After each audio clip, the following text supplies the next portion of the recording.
And then Shift 5 is a company that provides systems that sit on the electronics of aircraft and allow them to detect anomalies in the electronics of the aircraft. And they use a lot of machine learning to figure out whether or not those aircraft have been hacked.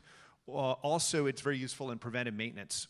So commanders in the field can actually know when a particular aircraft needs to be maintained or go into the shop. And then the last one is Astari Digital, which is run by Dr. Will Roper, perhaps the most interesting of the four. Actually just spoke to Dr. Roper yesterday. He's developing the digital engineering environment for next generation aviation aircraft and also vehicles. What do I mean by that? Today, if you commission a new aircraft in the United States Air Force, it takes about 10 to 15 years to go from start to finish. Their whole idea is to compress that down to under a year, or certainly under 2 years, by bringing all of the design, testing, and certification into a digital environment. So those are just a few quick use cases. And then I wanted to just talk a little bit about the question prompt, which Emma asked me about, which is really how do we, as we think about all these AI's use cases, what's a useful framework for thinking about what's going on in the military decision-making context? I think one of the most important thinkers in this area is Colonel Boyd, the U.S. Air Force colonel in the 1950s. Some of you may be familiar with him in the context of strategy. Military strategy, a lot of his ideas have actually been percolating into the fields of grand strategy and more broadly business strategy. But his basic concept is that in the military and also in other contexts, the decision-making is really it's not a linear process. It's an iterative loop of decision-making that one undertakes. It begins with observation. It then moves to orientation. You can think of observation as bringing in all the sense information that you need. So obviously augmenting the ability to observe with next-generation sensors can back through the same loop. So the new information that you elicit, then you observe, and then you orient around that new information, you decide, and you act again. It's a little bit like the way the Marines talk about as you go out into the field, the encounter with the enemy elicits new information.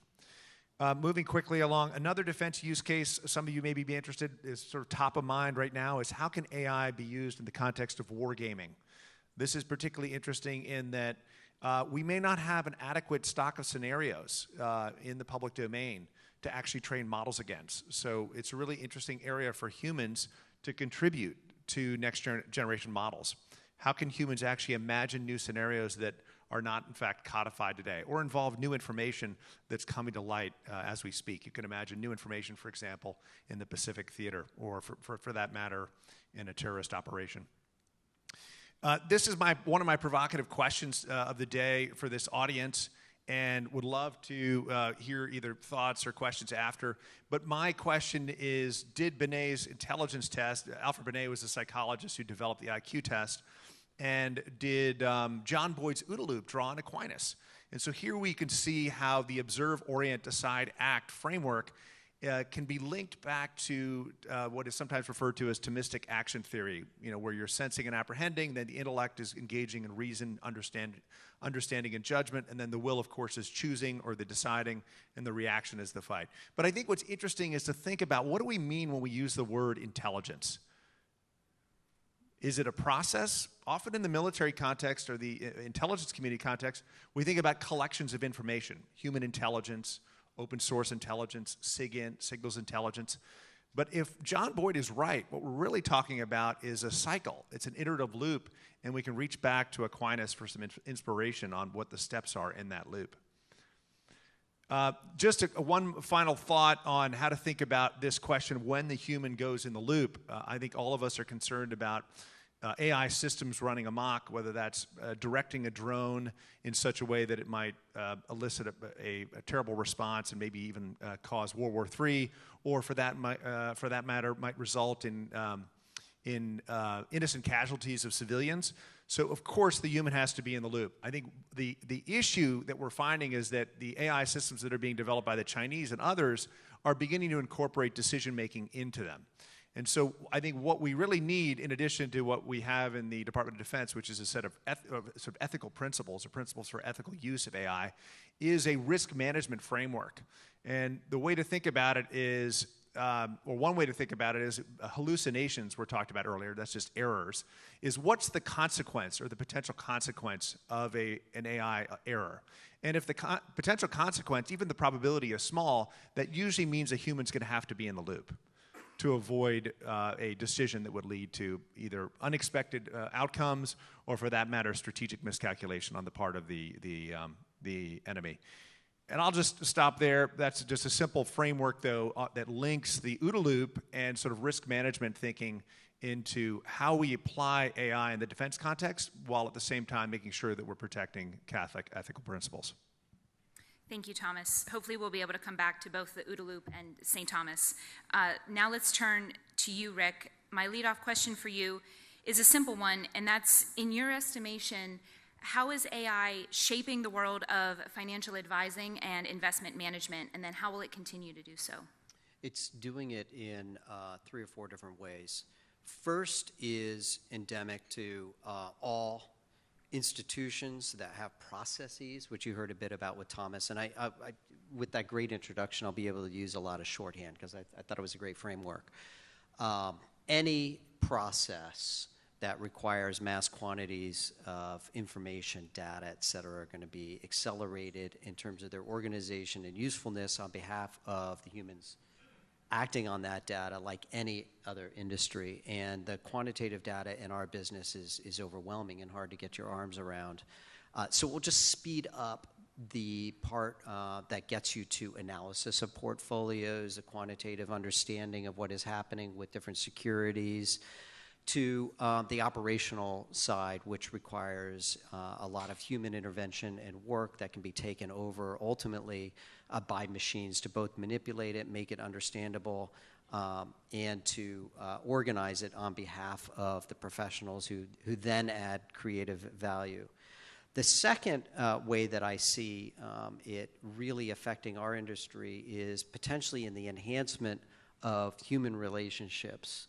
Not something we often think about with AI, but to the extent that it can displace automated work that requires input and output and manipulation by a human, the more human beings are freed up to spend their time on their higher order creative decision-making and work on behalf of portfolios and clients. That involves both machine learning, a branch of AI, which I'll give you an example of, as well as other forms of AI, even using large language models. With regards to, for example, machine learning, like the airplane or other machines that you were talking about, you have a constant assessment of the inputs of how it is performing that can then be corrected or to catch things in advance. For example, very advanced engine monitors now are sampling what is happening in each cylinder by the microsecond, and the machine learning can understand when, say, a valve is going to fail. It can't tell you how it knows that. It's just pulled together all the aggregated data around failing valves and can identify this one's a problem.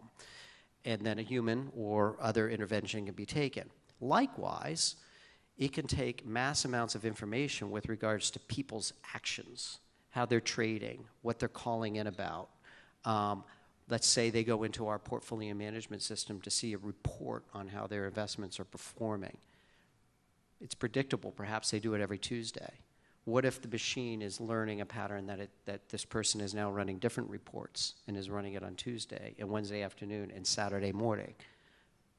Like a failing cylinder, perhaps there's a notification to a portfolio manager who must work with another human being to say, you know, you should give this person a call and figure out what's wrong. We have to intuit that now, but actually there are ways for artificial intelligence to help heighten our awareness in relationships. That's just one tiny example. Most excitingly, I think, is if it saves us from ourselves organizing and manipulating data, it allows us to apply creativity, which is where anyone in any role, but in particular in our business, adds value. And that is where I want to get more into reasoning, understanding, judging, and therefore what you were imposing on it. Because the real hazard is not just how AI is choosing and navigating the information that is ultimately delivered through its algorithms. But how is it constrained? In what way are those constraints disclosed? What is the audit channel to assure the correct principles are applied? Those are massive questions. But secondly, like any new technology that makes our lives easier, how do you retain a very sharp creative edge when so much of what you have done heretofore, where you added value or thought you did, is taken away? It's very easy to become lazy. How do you incentivize and teach your partners and employees to then add value as a human?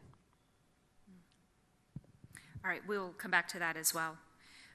Chao, let's turn now to you and your work in healthcare. And I'd like to ask you about the pace of development of AI, particularly in research and medicine, and how that might compare to AI innovation more broadly. Thank you.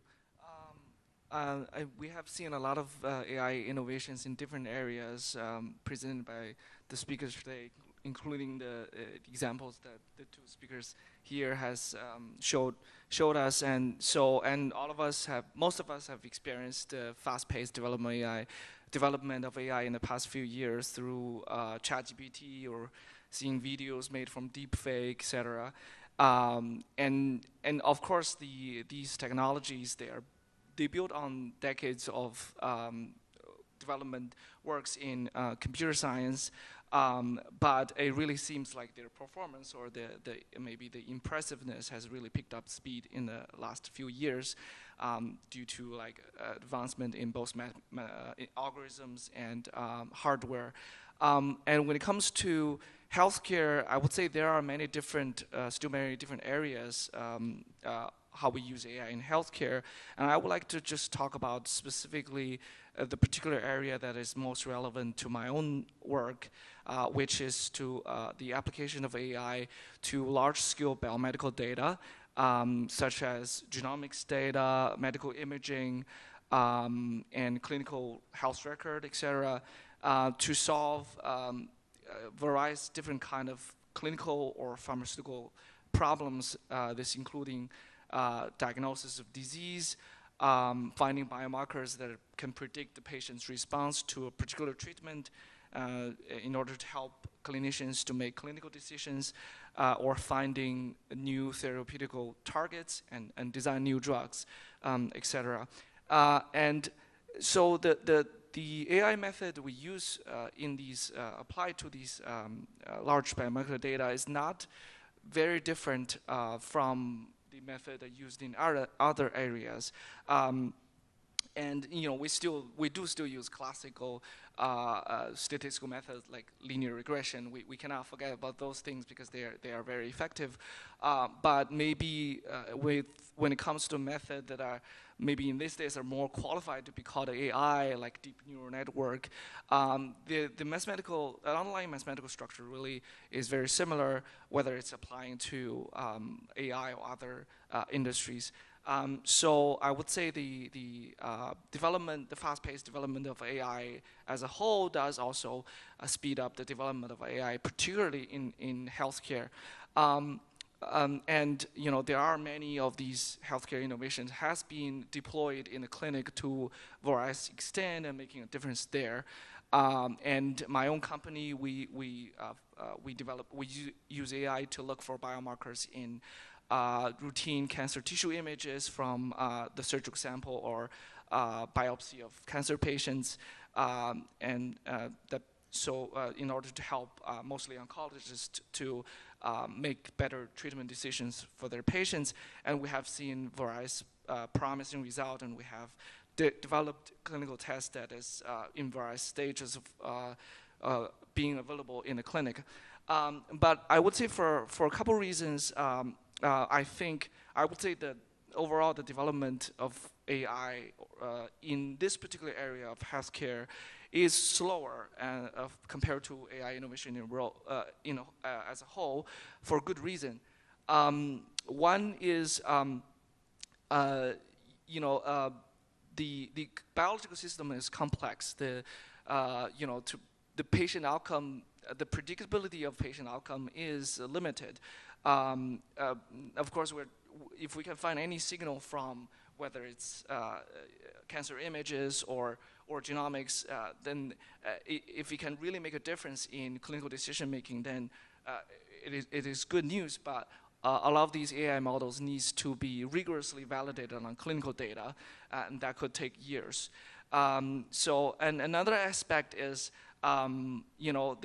oftentimes these deep neural networks are what we call black box model, which is like the example Rick just mentioned about finding faulty vaults using machine learning, is that we don't necessarily know exactly how, why the AI make a particular prediction. And that might be fine in other areas when you have other like mechanisms to ensure safety. But when it comes to the clinic, the physicians, when they probably are, oftentimes they are reluctant to make a decision if they don't know what kind of knowledge the AI is dependent on to make this prediction. So part of my research is actually to develop interpretable AI, which is to find a way to somehow transform the features that are identified in AI to real biological knowledge. And as a Catholic, and I really agree with what Father Spitzer said in the morning, ultimately AI models is, no matter how advanced it is just a sophisticated statistical model that you fit your data to. And the real work of understanding and reasoning can only be done by a human intellect.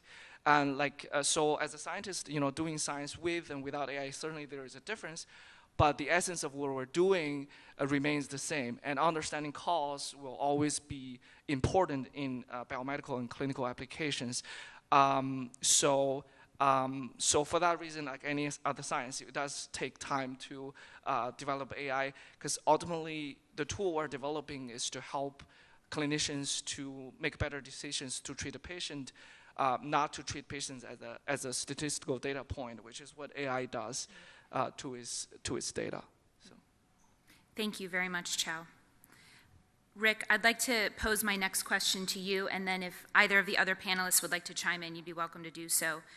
Rick, I want to pick up on what you were saying a moment ago about some of the challenges to human creativity, and ask you that in that climate, and as a leader of a company, how do you continue to emphasize the good things that make creativity possible? Personal relationships, cultivating talent, and cultivating virtue in your employees. What does that look like for you in your work? Several different things. Number one is to emphasize those things in a workplace or in your interaction with your colleagues that make us uniquely human. It's not exchanging email, it's encouraging picking up the phone and talking to people, it's visiting. My office, unlike many, encourages people to be in the office as often as possible. This physical contact, we could do this virtually, right? We could all be on a screen. But it's nice to break out, talk to each other, encounter each other. We get so much more as humans absorbing somebody in the flesh than we do on a screen, which flattens emotion, it flattens a lot of things. As useful and efficient as it is, it does hide something about the human. Number one. Number two, principles. The company, our organizations, whatever they may be, have to be based on certain understood, shared principles of behavior and what you're about. A shared purpose to what you're doing, not an amalgamation of drones who are living in a silo, independent of each other and working only for their own good. It needs to be oriented towards principles that are working on behalf of the good of the whole. With regards to AI in particular and human creativity, it means, and I know Thomas does this and does this with his partner. He's really good at it. But it means hiring and seeking out people who are working with you who are fundamentally curious, right? That leads to creativity. If you're not curious, you're not going to understand perhaps the theory behind the black box, which is incredibly important.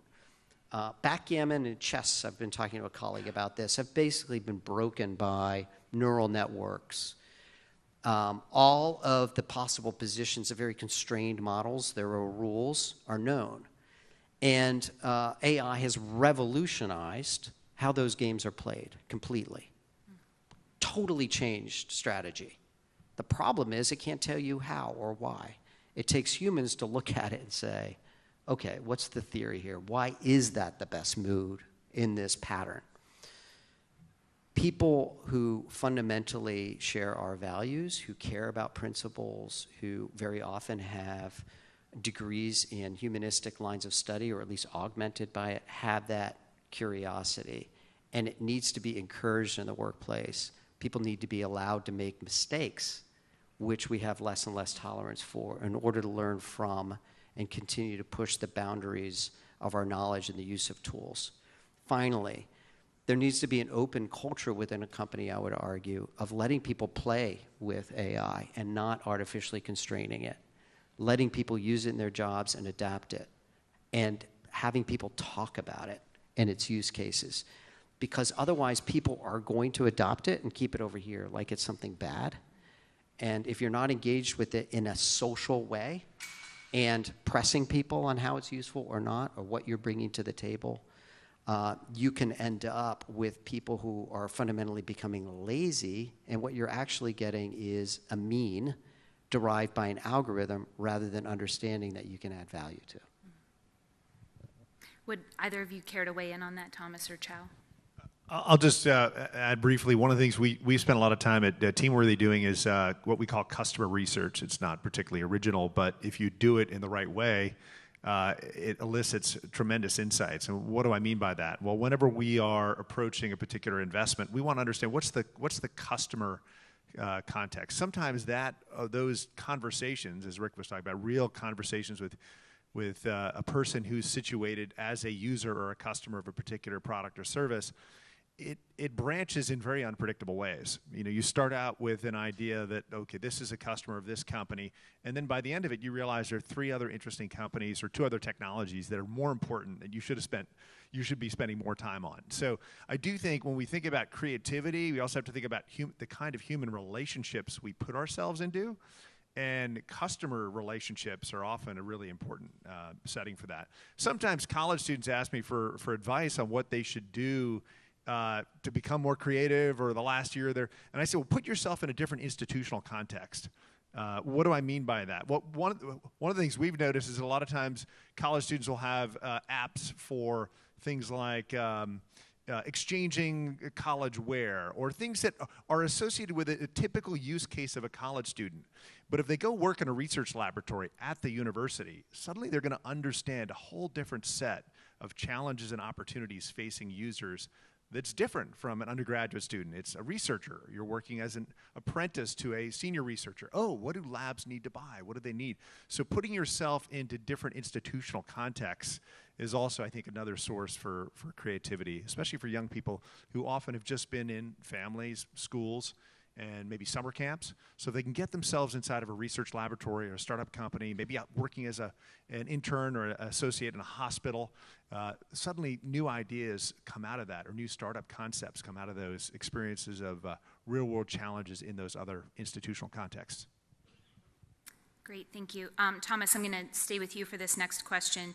You spoke about the OODA loop in the specific context of defense and security.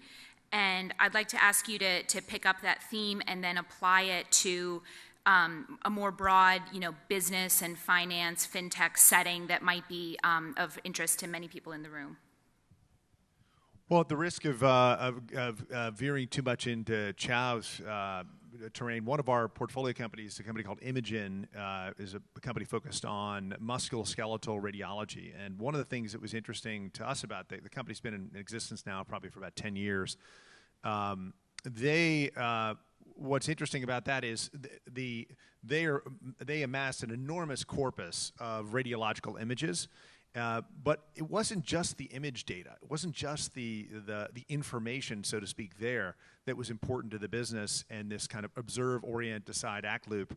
It was also the labeling that had to be done by skilled physicians at hospital special surgery. So you had to have an expert, a human, interacting with the raw data to label it so that the machine learning could actually be done well. And then even after that, once the machine runs and it identifies, oh, here's a little lesion, or here's something on this scan that you might have missed, the machine is not making the decision. The physician is still saying, okay, yeah, thanks for helping me find that. Thanks for putting a little marker on the scan. You sped my process up. So the physician is still very much in the decision-making loop. It's just they can do these 3, 4, 5 times faster, and you can do it with a much lower risk of non-detection. So that would be a concrete example of kind of AI, machine learning in the context of medicine and healthcare. Great, thank you. Chao, I have a question for you, which is how your work and your use of AI in your work has been affected by optimal work. So optimal work, as many of you may know in the room, about optimal work and its co-founder, Kevin Majors. But for those who might be unfamiliar, Chao, would you please briefly explain what that is and then describe its usefulness for you in this particular aspect? Sure. Yeah. So optimal work is a program that I use to help me work better. It is composed mostly of lectures, courses, short courses by mostly Dr. Magis, and online programs that teaches me to reframe the tasks in my work as a service to others, as a context where I can grow in ideals or virtue by training my attention and develop strategies to challenge myself in my work. And when it comes to AI, I think optimal work mainly serves as a safeguard to kind of remind myself what the purpose of my work is. As I mentioned, I do develop AI for specific cases in healthcare, but I also use AI myself in my daily work. I use AI as a co-pilot for coding, and as a scientist, I do brainstorm with my colleague all the time, but sometimes I do find ChatGPT to be useful for quickly bouncing off some ideas. But sometimes I have to check myself, do I go immediately to AI for specific tasks because I just found it boring?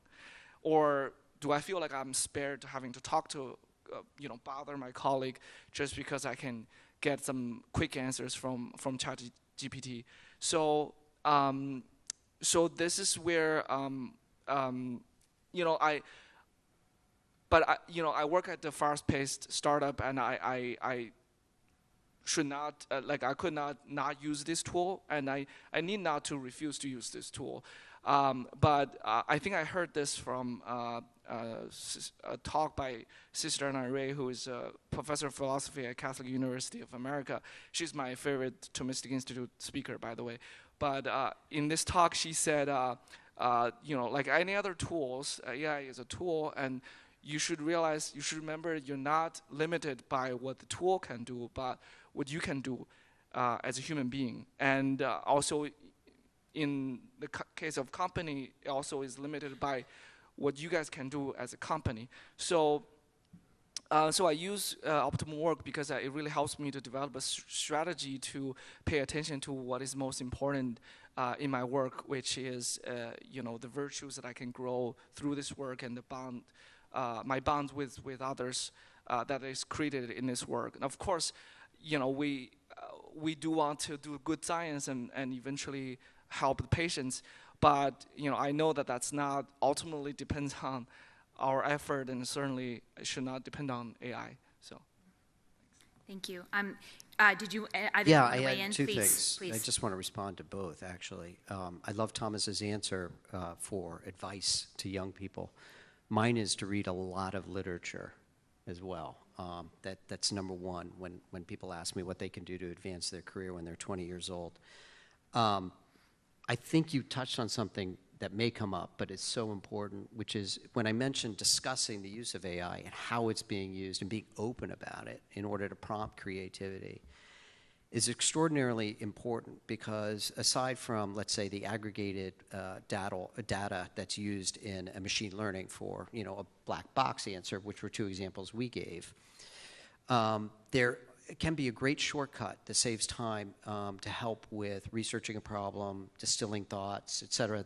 Going to ChatGPT is one example. I do the same. However, the reason it's important to discuss and understand where it enters your decision-making process in the way Thomas was talking about it, which is a very clear process, but now we're talking about open-ended thought in terms of direction, is that as soon as you've gone to it, you've been directed to what the results of the most highly statistical probabilistic answer is given the inputs, which is defined already by the body of knowledge it's drawing from. It's not new. And it comes into our brain. And we are the sum of our experiences, relationships, and ideas that have been from. You cannot come at whatever you're working on fresh again. It's been planted. The direction has been set. So taking a very considered view of when you go to AI for more open issues, not process-oriented issues, I think is absolutely critical to fostering the creativity I was talking about. Wonderful. I'm going to ask one last wrap-up question before we turn the microphone over to the attendees today. And so I'll start with you, Thomas, and then turn to you, Rick, and then finish with you, Chao.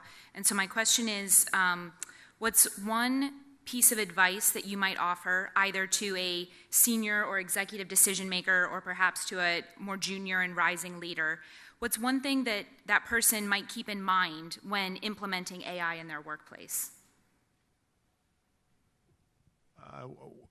This is a hard one. I think the thing that I was most struck by, I've been very frustrated recently by people telling me in their organizations that AI is making our developers so productive, we don't need to hire junior developers anymore.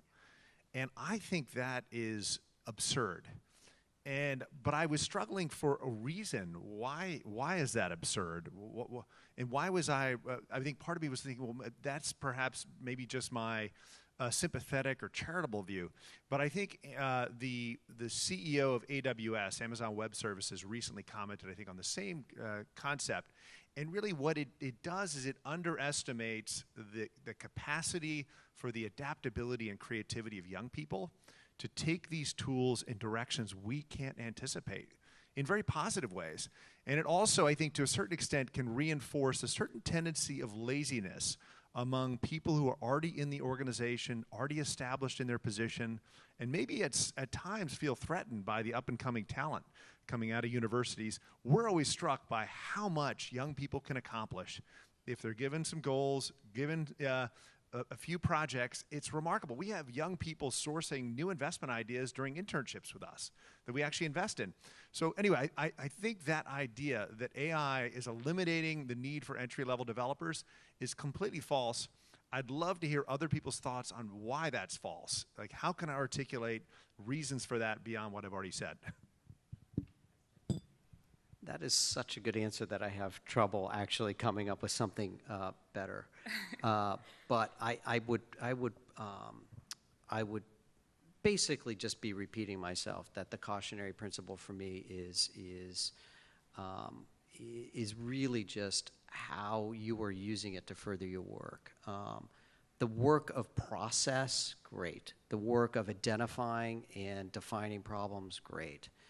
But I think the biggest warning sign to anyone would be, well, how is it you add creative value to what that is, and when do you use it appropriately? But what I was really struck by your comment, Thomas, and the next generation, which is absolutely critical in an organization, I should probably have put on my list of principles, is, and I wish I could remember who it was probably Aristotle, that effectively education is procreation, right, and another term for procreation.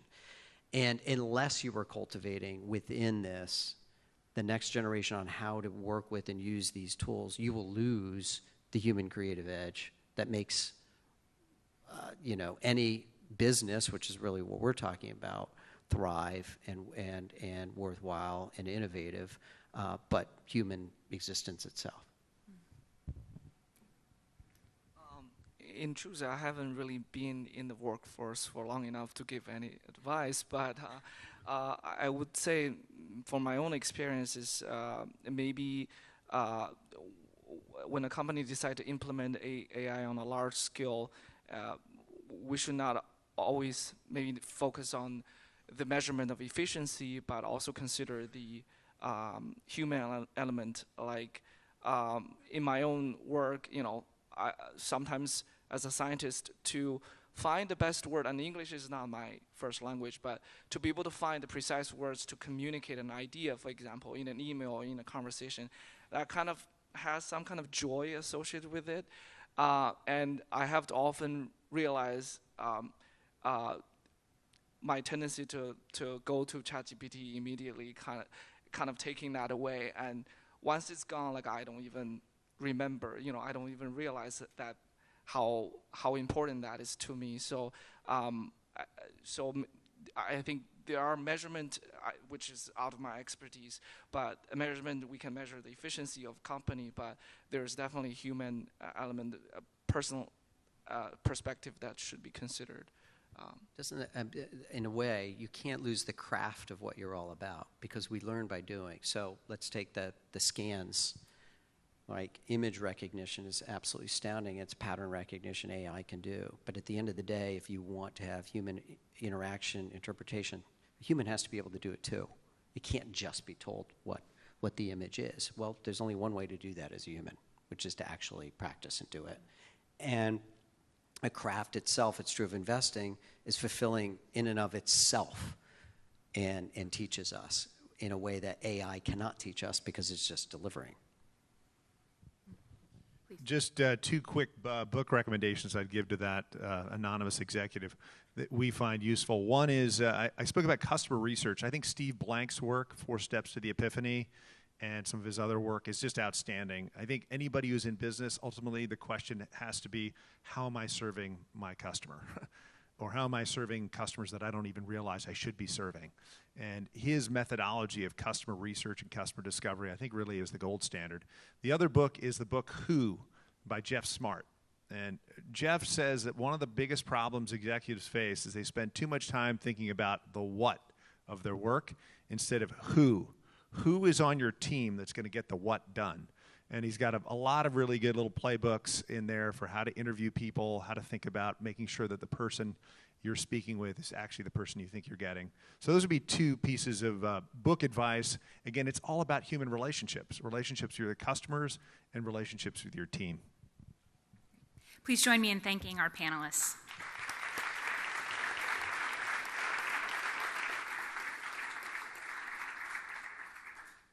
All right, we have time for questions from our attendees. Helen will bring the microphone to you.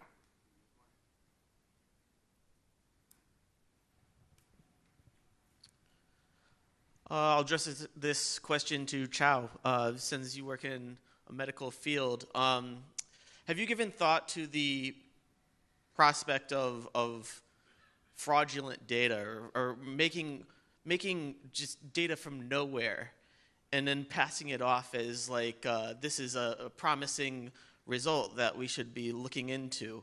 Because I think that's always there for a scientist, that there's a trust in a scientist that they're just presenting the data as it is.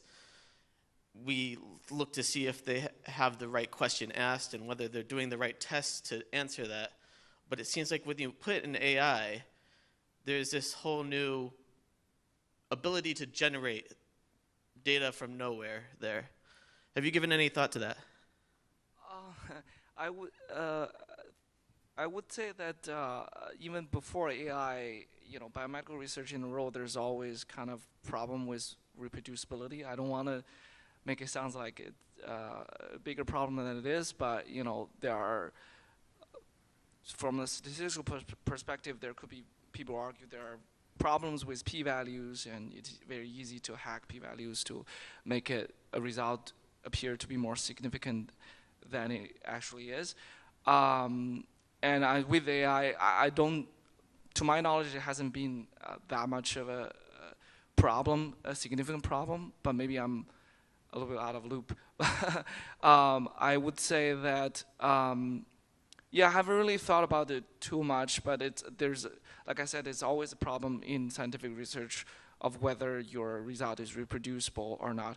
I think maybe one way to think about this is how we can actively check the research result, and how does that affect, especially when it comes to the clinic, all of whatever the AI model we're building needs to be rigorously validated in the clinical data. So how can we make sure, and sometimes these products doesn't need FDA approval because oncologists just, they look at your validation result, they could say, okay, this is, I can trust this, I can use this to make decisions for my patients.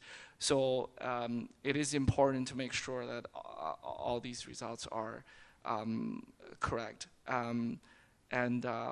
Yeah, I think there are mechanisms, committees and stuff that's in place for these. But for scientific community as a whole, I think maybe eventually we'll have to do something to make sure whatever we read in the literature is trustworthy. Yeah. Other questions? We have a few in the back then, Helen. Go ahead.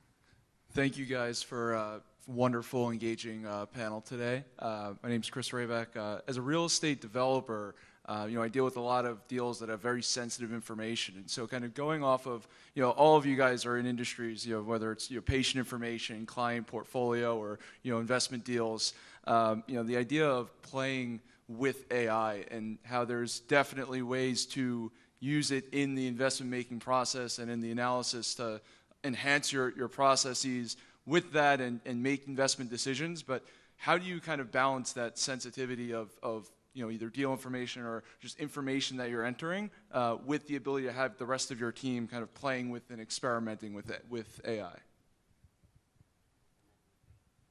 That's a great question, because obviously a lot of what we're dealing with is extremely sensitive, even if it's just the trading of a security. Two things. Number one is the small amount of outside ChatGPT, LLM use that is seeding and then used again by AI is probably very, very, very, very small amongst all of the information it's drawing from, so pretty hard to get the signal from the noise. However, we ourselves have rules about information that may be used or shared. So there are internal guidelines about use, which is why you want to talk about it and have it very open. And that is a concern I have, that too many people are just kind of, oh, it's this thing over here, and therefore you're not actually answering and dealing with questions like you have. We don't want to seed certain information out there, in which case, if it's being used with internal models that are not connected to the outside world. In fact, you could get a hologram, if you're just talking about general use, large language model, but it serves for anything, of just about everything ever published on the internet. Have it local as a hologram, and the LLM will still work to come out with the most likely statistical answer and drive it, believe it or not even being online, and very efficiently. But the real answer for that is sandbox. It's a great question. It's one I think Mark Ryland might know something about. I was in fact going to ask Mark a couple questions on, can I trust Amazon's infrastructure with some of our sensitive Gong call recordings that we do with entrepreneurs? But that's a very real question. You've got all this video information and transcripts and other information. Where does that go? And can your rest of your team leverage that for just research purposes? Or for that matter, when you have a new person joining the team, can they get the institutional knowledge much more quickly through that? So these are really critical questions. Arguably, it's probably better, although we're still trying to figure it out, and that's why Mark can maybe be helpful. Some of the enterprise licenses and the terms and conditions of enterprise GPT and other capabilities, you have more privacy and protection there. We also have a portfolio company, a company called Virtru, which is developed something called the trusted data format. And they've been doing research in and around how do you have some of the capabilities around searchability of data while still protecting the data with encryption and other methodologies around security. But great question. I don't know that we have the right answer, but I do think a lot of the AI companies, the GPT companies, are developing these kinds of frameworks that allow you to be confident that the information won't leak. But I think Rick's point is, like, until you're confident, you should probably do it in small amounts. And to a certain extent, some of the most sensitive stuff you may just want to do locally for the time being. I want to add that it's in their self-interest, as Thomas was saying, to provide models that work in a way that potentially protect what we're after. That we are the customer. You want to listen to the customer. I would also flip this question on its head, which is the other way, which is the disclosure and understanding of the rules of the algorithm to get to its answer. What are the weights? What are the primary weighted sources? Is it merely what is ubiquitous, or are certain sources, features on the internet, which I'm using, loosely for the term data, weighted more heavily and trusted than others? And what does that mean? And for us, trying to lead our companies and think about our faith and Catholic principles, that's really critical, because we as Catholics aren't writing those rules. We're not the ones determining the weights in those algorithms to provide intelligible answers. That is a big quandary for us. How do we rely on the tools the other way? I mean, just one really quick follow-up. I remember the day when Google basically launched, and I went and did my first Google search. And I was absolutely astounded. At the time, I was building a startup business. We were connecting investors to expert consultants. I was amazed you could find all these experts with just a quick Google search. Well, now you just do ChatGPT and you say, okay, give me 20 people who've received NSF grants in the last year working in radiology. And boom, you get a list of all the people. It's like it's pulled all of the internet up and out of the links and right into the interface. So I feel like a similar level of, of breakthrough around just this question of, like, people discovery, like finding people that are relevant to the area of interest. So and yet, sorry to go on at this, it was such a good question. And yet, when we did those Google searches, it was kind of raw. Now we know when you do a Google search, it's curated and ordered, and advertising and word flow all matters. And so you kind of, are you getting what you actually want, or is it something you're not fully aware of that is being served up to you? The same thing threatens to happen, or is happening, with these large language models, with effectively black box algorithms we don't fully understand in terms of their probabilistic outcomes. Hello. Thank you so much for the panel discussion. I really appreciate it. One thing I've been curious about are Black Swan events. So one of the reasons why we don't have autonomous driving vehicles, at least to the extent that we have expected at this point, is because the cars aren't prepared to behave during certain extremely unlikely events. So it's pretty good at, changing lanes, doing turns and stuff, because 95% of the time, that's what you typically experience. But then you have the extremely rare situations that the data that it's trained on is not prepared for. So if there's a tree down the middle of that is down and, lands on the middle of the highway, the AI is not prepared for that because it's not in their database. So based off of the idea that you're limited to what data you put into the AI and that what comes out, how do you prepare for black swan or very unlikely events in your when you're training your data sets? Well, I think it's a great question. I think I'd also frame it slightly differently, which is, what are the consequences of a black swan event? Mm-hmm. Meaning, like, if a autonomously driven car or autonomous car is driving down and it can't figure something out, what does it do? Well, it typically stops, right? And then, at least my understanding is that Google has some form of, or Waymo has some form of reach back to a human operator, right? And usually it's not a catastrophic outcome. Now, there can be a situation in an autonomous car algorithm where the car is making a decision of whether to avoid a car or avoid the biker in the bike lane, right? And how do you decide what to put in the algorithm such that you're making an ethical choice between those two? Now, that's a very difficult question to answer. But I think the bigger question, I think, on the black swan is, and relates to whether or not AI should even be making decisions in those situations, is imagine another scenario where the outcome of the black swan is a catastrophic event. Namely, imagine a missile flying through the air that somehow malfunctions, or some other weapon system. So I think that's part of it. Is it's not just thinking about the probability of these events, but the likely consequences should the black swan event actually take place. Does that make sense? Yes. Just a little anecdote. I was in China in the spring and visited an autonomous trucking company. They have several hundred autonomous semi-trucks on the road there for their internal economy. These are not for export. And there's a human driver.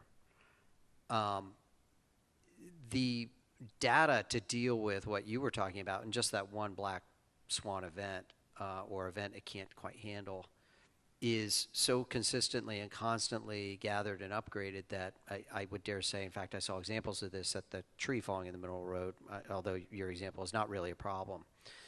But I would just ask the question, this gets to Thomas's point about consequences.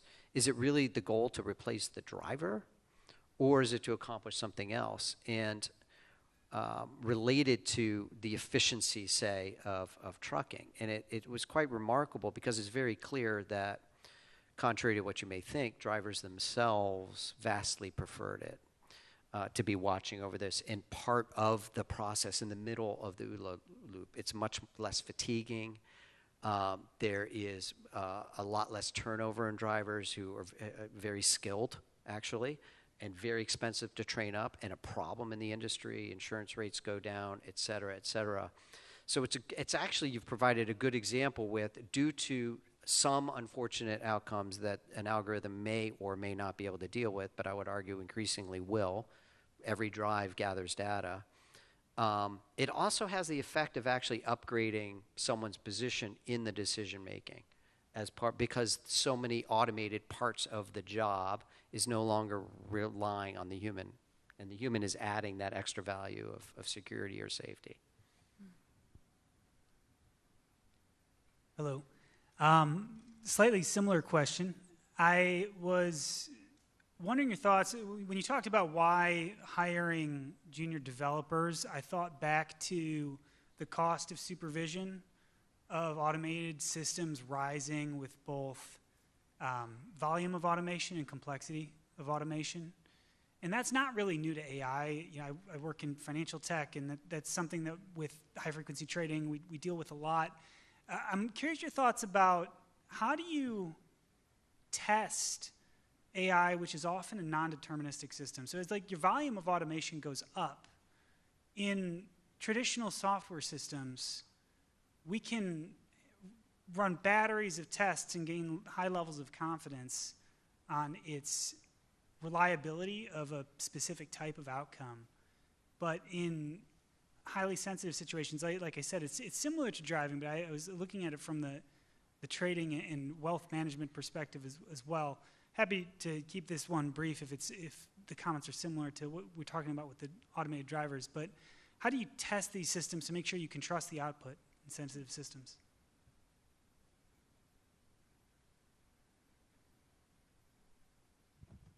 I'm not the authority on this one.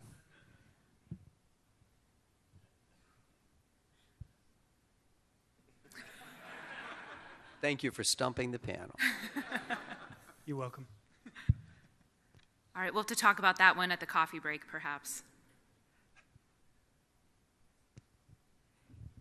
I think we can do one more question. Okay, Helen over here on your left. Yep. There on the end. There we go. Thanks. A couple quick thoughts. First, on the driving, autonomous driving. The question is not whether the systems will make errors; it's whether they make errors at a lower rate than humans do, right? So, even catastrophic results might be acceptable if they're at a lower rate than humans. So, and that applies to a lot of these use cases as well. But going back to the question about, and I'll try to generalize this, not to turn this into an ad for AWS, but we do respond to customer requirements, and we do build systems where our privileged operators cannot see customer data at all. And we build technical controls that make it impossible. In fact, one of the reasons why we have this AI service called Bedrock, one of the reasons it's very popular in the enterprise space is because we make a set of guarantees about we cannot see your prompts and the responses. We can log them for you if you want to see them, but we can't see them. And we create network boundaries around the models such that there's no phone home behavior. So for example, when DeepSeek was released, all the researchers used Bedrock to play around with it because they knew that it couldn't potentially reach out to the creators of the model. So again, I'm not saying everything's perfect and everything is great, but there are a lot of technical controls, and those will increase over time. We have a number of these services we call zero operator access services, where we even contractually bind ourselves to the idea that if you use this EC2 Nitro system that does the GPU access, we literally cannot ever see unencrypted data that you give to us and then you use in our compute platform. And that's certainly an industry trend is to create isolation. Now, it's very frustrating for law enforcement, by the way, because they ask for things that we literally can't give. But there's every other part of government, and all our enterprise customers are very happy with that answer, right? So.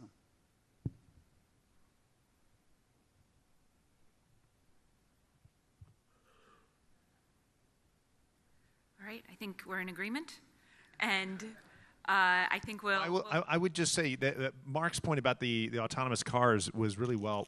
You may have seen the recent data that's been published by Waymo about both the incidence of accidents, but also the severity of accidents. And I think on both measures, the Waymo is outperforming, which is interesting. But to your point, it's the combination both of the probability that there's an accident, but also how severe are the accidents. And apparently both lower probability, but also the severity is lower as well. The same is true of this trucking. Absolutely. There's no question about it.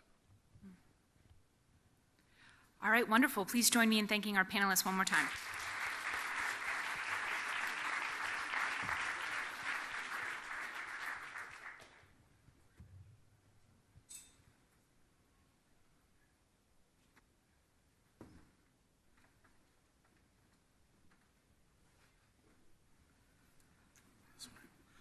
Well, I want to thank all of our panelists. Again, really excellent, deep penetration into these systems. I also think that these are the kinds of people I would like to be overseeing some of these systems with their good Catholic education and commitment to ethical values. So thank you very, very much once again for your excellent contributions, knowledgeable contributions to this whole area.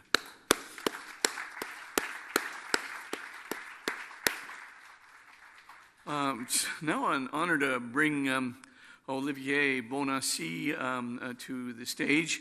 He gave us a little sample last night of what he was doing for those of you who are at the dinner. But he has written a book along with several French colleagues called God, the Science, the Evidence. It's a really excellent book. It's a book that really does push the evidence right to the heights. He's got examples from scientists and physicists, and many scientists, biologists as well, all over the world that he's talked to. He's held conferences up at Princeton and Oxford and UK, etc.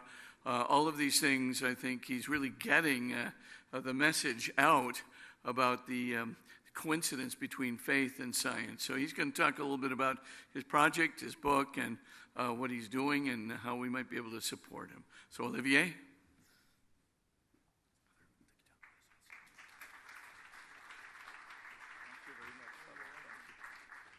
Thank you very much, Father. Yes, we will speak of this book 5 minutes. The release was yesterday during the procession with Jesus, so it was great. And today we hope with this book to achieve a great reversal in public perception. In fact, I will share with you 2 videos, short videos about, the first one is about the core claim of this book.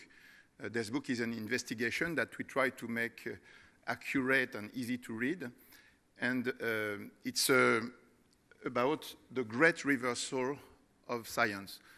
There is two major conclusions. The first one is that there is a remarkable convergence of evidence for God in philosophy, morality, history, but above all in science. And the second conclusion is that there is a great reversal in science, because for 4 centuries, science seems to be able to explain the world without God, and it creates a very strong materialist and scientific current. But things are changing thanks to a series of revolutions in science, and those revolutions conclude to 4 things. First, we are in a space-time. Second, there is a beginning. Third, there is a fine-tuning. And 4, all the alternatives that are tried to explain all this without God have so far failed or are very difficult to sustain. I will share with you this first video about, it's the trailer of our book.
So the question of the existence of God is not a matter of faith, it's a matter of knowledge, and the public remains largely unaware of this. That's why we would like to try to have a broad audience, and in order to create this debate, we organized a symposium, seminars at Princeton, at Berkeley. We did it a few weeks ago, and we will continue in Cambridge and Oxford. And we will also, if God willing, will release 4 documentaries with 10 Nobel Prize winners before the end of the year, we hope. And we will, after, hopefully also, have a large campaign in order to express to the public that those theses that are very strong in our opinion. We were in Princeton. I will show you.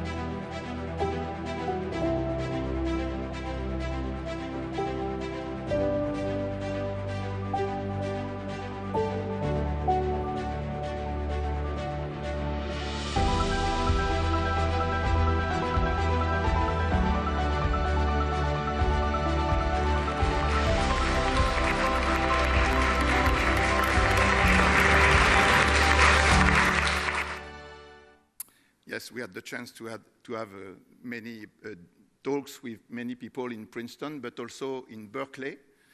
And now the goal of all this is not to continue. Of course, we will continue the debate in the scientific academic fields, but we would like to have, of course, a broad audience in the public through the media, through the influencers, through internet. So we need your help. And we are okay. Michel-Yves is there with me, and we are at your disposal in order to talk if you have ideas in order to make it happen and make it strong in the future. God bless you all, and thank you for your time.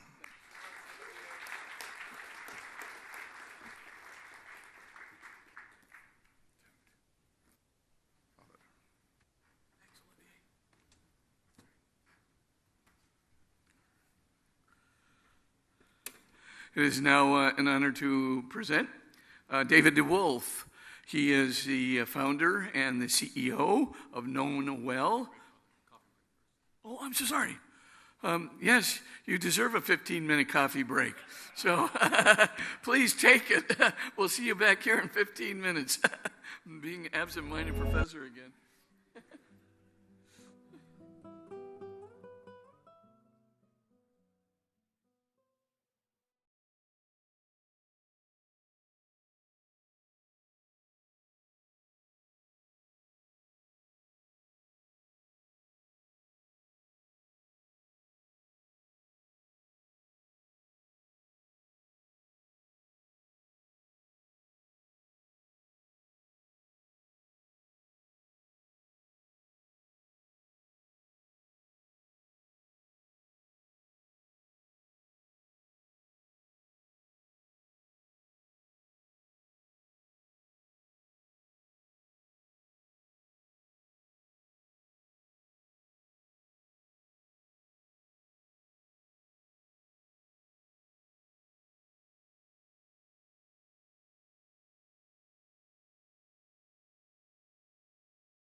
commercial intelligence. Prior to being founding Knownwell, he was the founder and CEO of Three Pillar Global, which over a 16-year period, he led to have 2,000 employees in, I believe, 16 different countries. It made the Inc. 5000 10 different times over that period, which is the 5,000 fastest growing companies in the United States. In addition to that, David has a wife and 8 children there in Virginia, which keeps him busy as well. And he was the vice chairman of the Franciscan University at Steubenville for 12 years. He's going to be speaking to us today, a really excellent way to end the day, on the faith and the future of AI. Really interesting set of observations that he has, and some advice, I think, for all of us as Catholics about what we should do going forward. So David, so great to welcome you to the podium.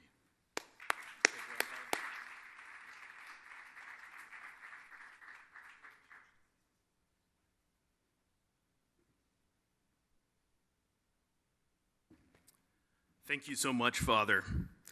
What an amazing day.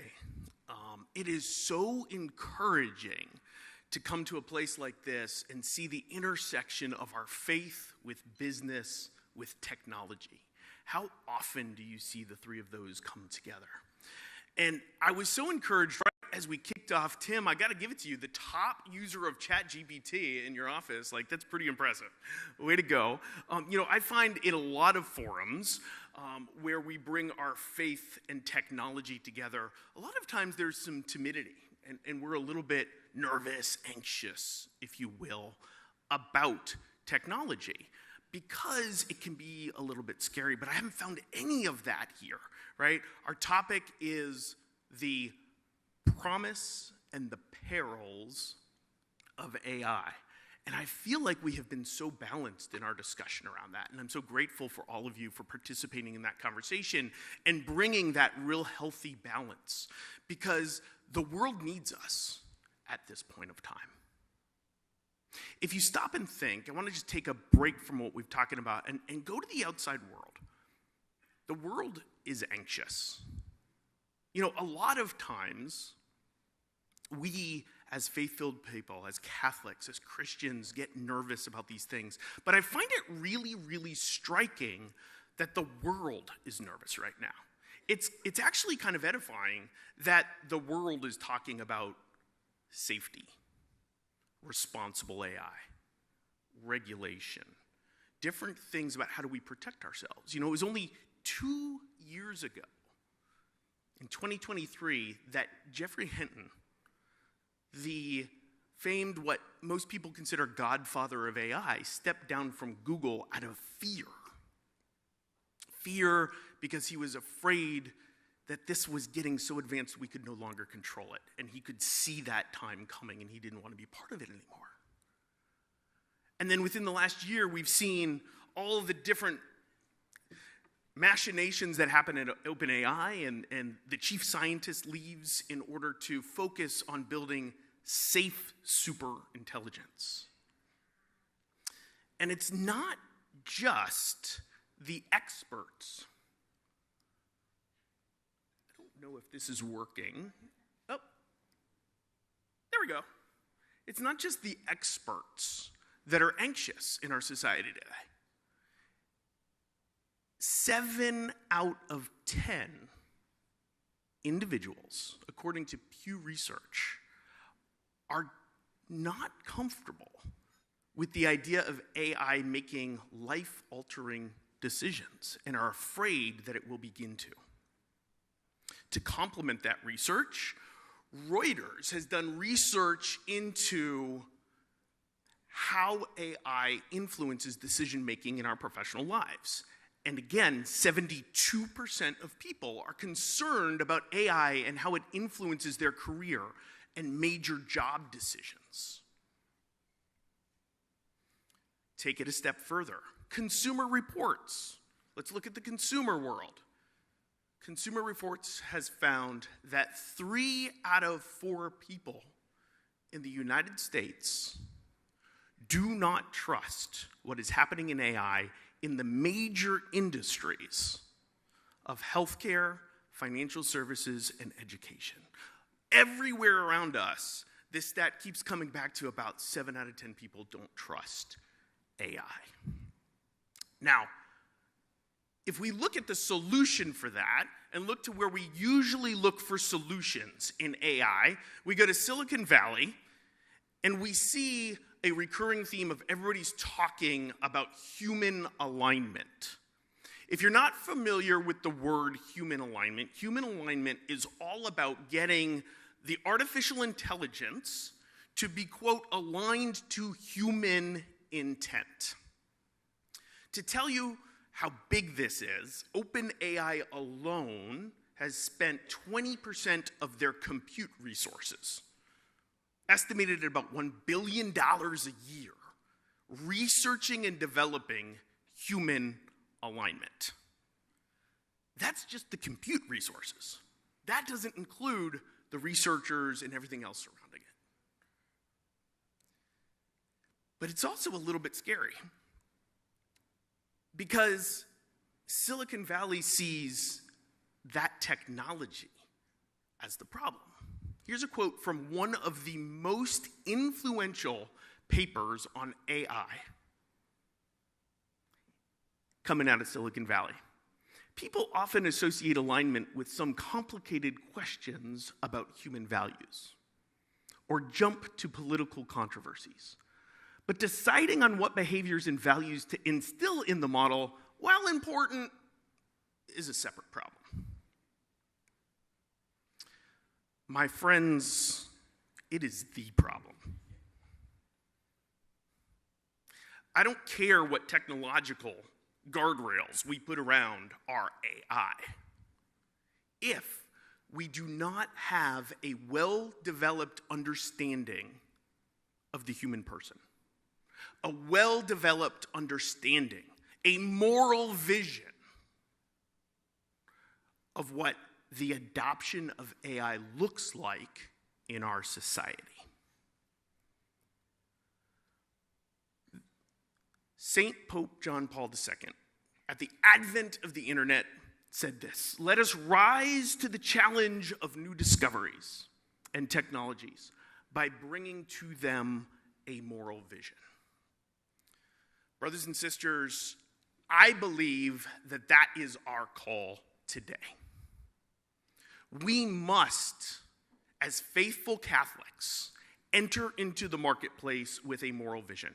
We must begin to work together to craft this vision based upon our faith and Catholic social teaching. What I would like to do today is to propose to you that there are 4 anchors. As you go out and you go back to your businesses, there are 4 businesses, 4 anchors that you can take and apply as you are applying this to your business. Every single one of you can be a champion for our faith, for humanity, as you apply everything you've learned today to your business. Yes, absolutely. Pursue the economic value that comes from AI. It has the ability to transform so much. Pursue the productivity. Pursue the efficiency. But embed these 4 anchors in your thought. Every single one of you, and we've talked about this so many times today, has felt that nudge, the buzz in your pocket, the red dot that you can't resist, that phone, you pull it out, I'm just going to look and see what my wife texted me, and not 5 minutes, not 10 minutes, 20 minutes later, you're scrolling through, and where did those 20 minutes go? Several years ago, one of the early investors in Facebook, Sean Parker, admitted that Facebook was designed to consume as much conscious time as humanly possible. Their business model was to sell our attention and to influence us with biology, to nudge us in a direction, to get addicted. Now, I want you to imagine that same persuasive power, but it's personalized. It's predictive. It's conversational. We all know what has happened to opinions. Social media has shaped so much division in our country and so many opinions. AI, it won't just shape our opinions, it will shape our behaviors if we don't get ahead of it. The church teaches that what makes us truly human is not our intelligence, but our will, our free will. God gives us the ability to seek truth and to choose to love. That free will must be respected as you deploy AI into your businesses. Good AI frees us to do more of what only humans can do: create, discern, choose, and love. That is the measure of moral adoption. If you want a moral vision for AI, you must start by making sure that it honors the human person. If the first truth of our humanity is that free will, the second is community. We have been made to be communal people. God said, "It is not good that man should be alone." We are made for relationship. A Harvard research study says that currently in young adults, 1 in 4 people say they do not have a good friend. 1 in 4 people. Pure technologists are trying to solve this with AI. The world of avatars. We've talked about these conversational platforms that seek to replace relationship. It's impossible. We can't do it. But we're giving people the Assad, and it's leading to things like the suicide that we've talked about before earlier today. If we want to have a moral vision for AI, we must make sure that machines do not stand in the place of people. We must promote relationship. We must enable people to use artificial intelligence in order to connect better with people. It can assist us in deepening our relationships, in broadening our relationships, but it cannot replace the relationships themselves. The Trinity itself shows us that God is a relationship. To strengthen community through AI is sacred work. We have seen technology that can bring us together, but we have also seen technology that can tear us apart. When technology serves relationships, it serves God's purpose. So if you want to have a moral vision for AI, the first anchor is to honor the human person. The second anchor is to strengthen community. The third anchor that I would propose comes from Catholic social teaching, is that our artificial intelligence must elevate our work. I loved that last panel that we just had, where we started to take some of the concepts from earlier in the day and make them pragmatic. Talk about how it's trickling through industry, how we can promote the virtuous use of AI in our businesses. And one of the points that was made was this, that work is inherently good. That one of the first commandments God gave us was to work. That our participation in creation is part of who we are. You know, we can debate all we want. The question of the day, is it 80% job displacement? Is it 20% job displacement? Here's what I know. I know that through the history of the world, over and over again, every time there's an innovation, we continue to work. Now, I realize that this is different, and I can articulate the reasons why it's different, but I will tell you this. Because it is embedded in our soul to be co-creators with God, I believe that no matter what happens to jobs, and there will be displacement, and I don't know, I'm not smart enough to predict how much or what the timing of it is, but what I know is there's something deep within us that wants to create value, that wants to participate in God's awesome creation. And so we will find new ways of work. Our goal should be to elevate work, not replace work, right?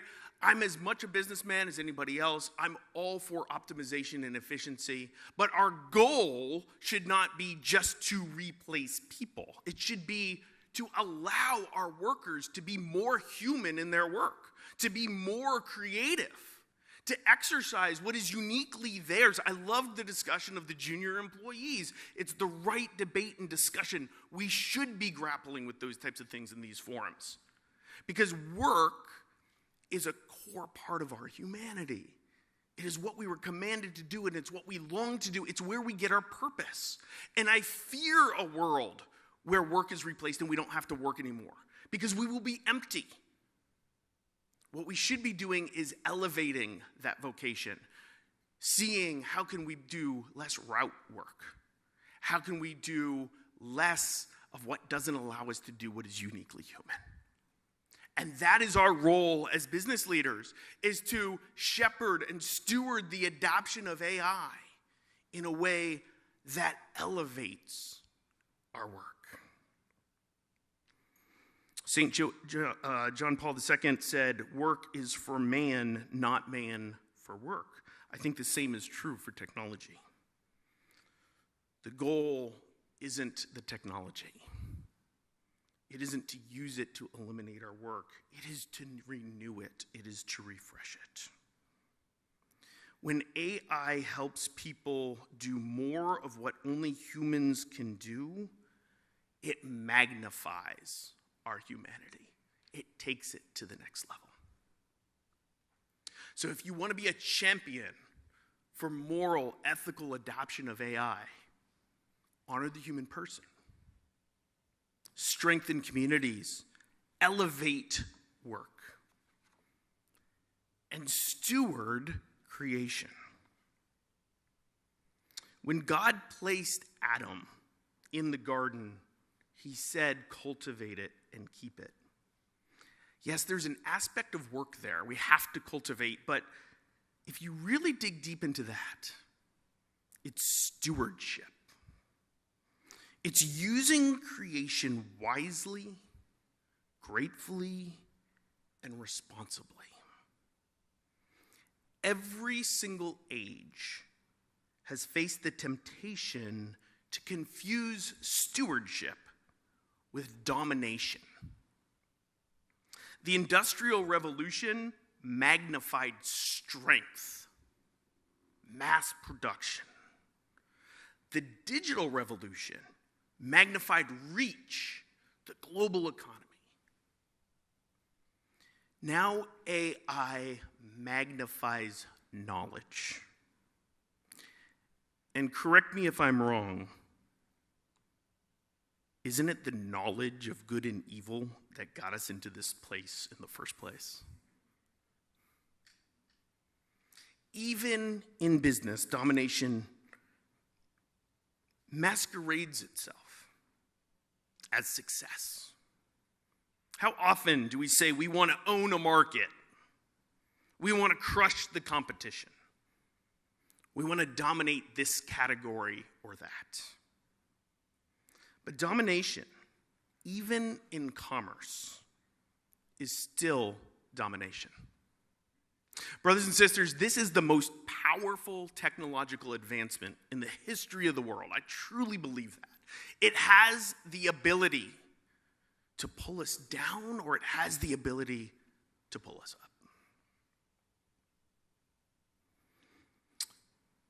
Getting caught up in domination, the power of this technology, the power that we now have access to, is so dangerous. Stewardship rejects domination. It seeks contribution. It asks, how much good can I do? How do I create value? How do I serve others? How do I leverage the resources I've been given for the good of others?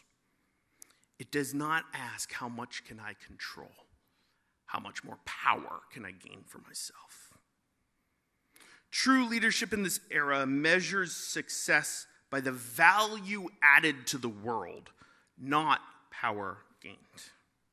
It's about building enterprises that bless other people, that create opportunity,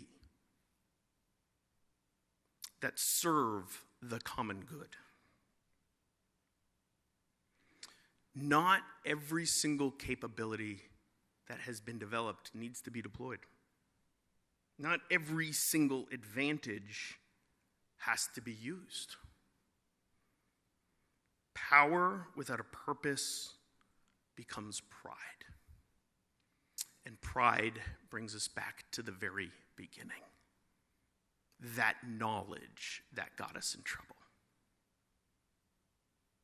Steward the work that you are about to do. You are called to be co-creators. Not for domination, but for blessing. We are to participate in God's creation.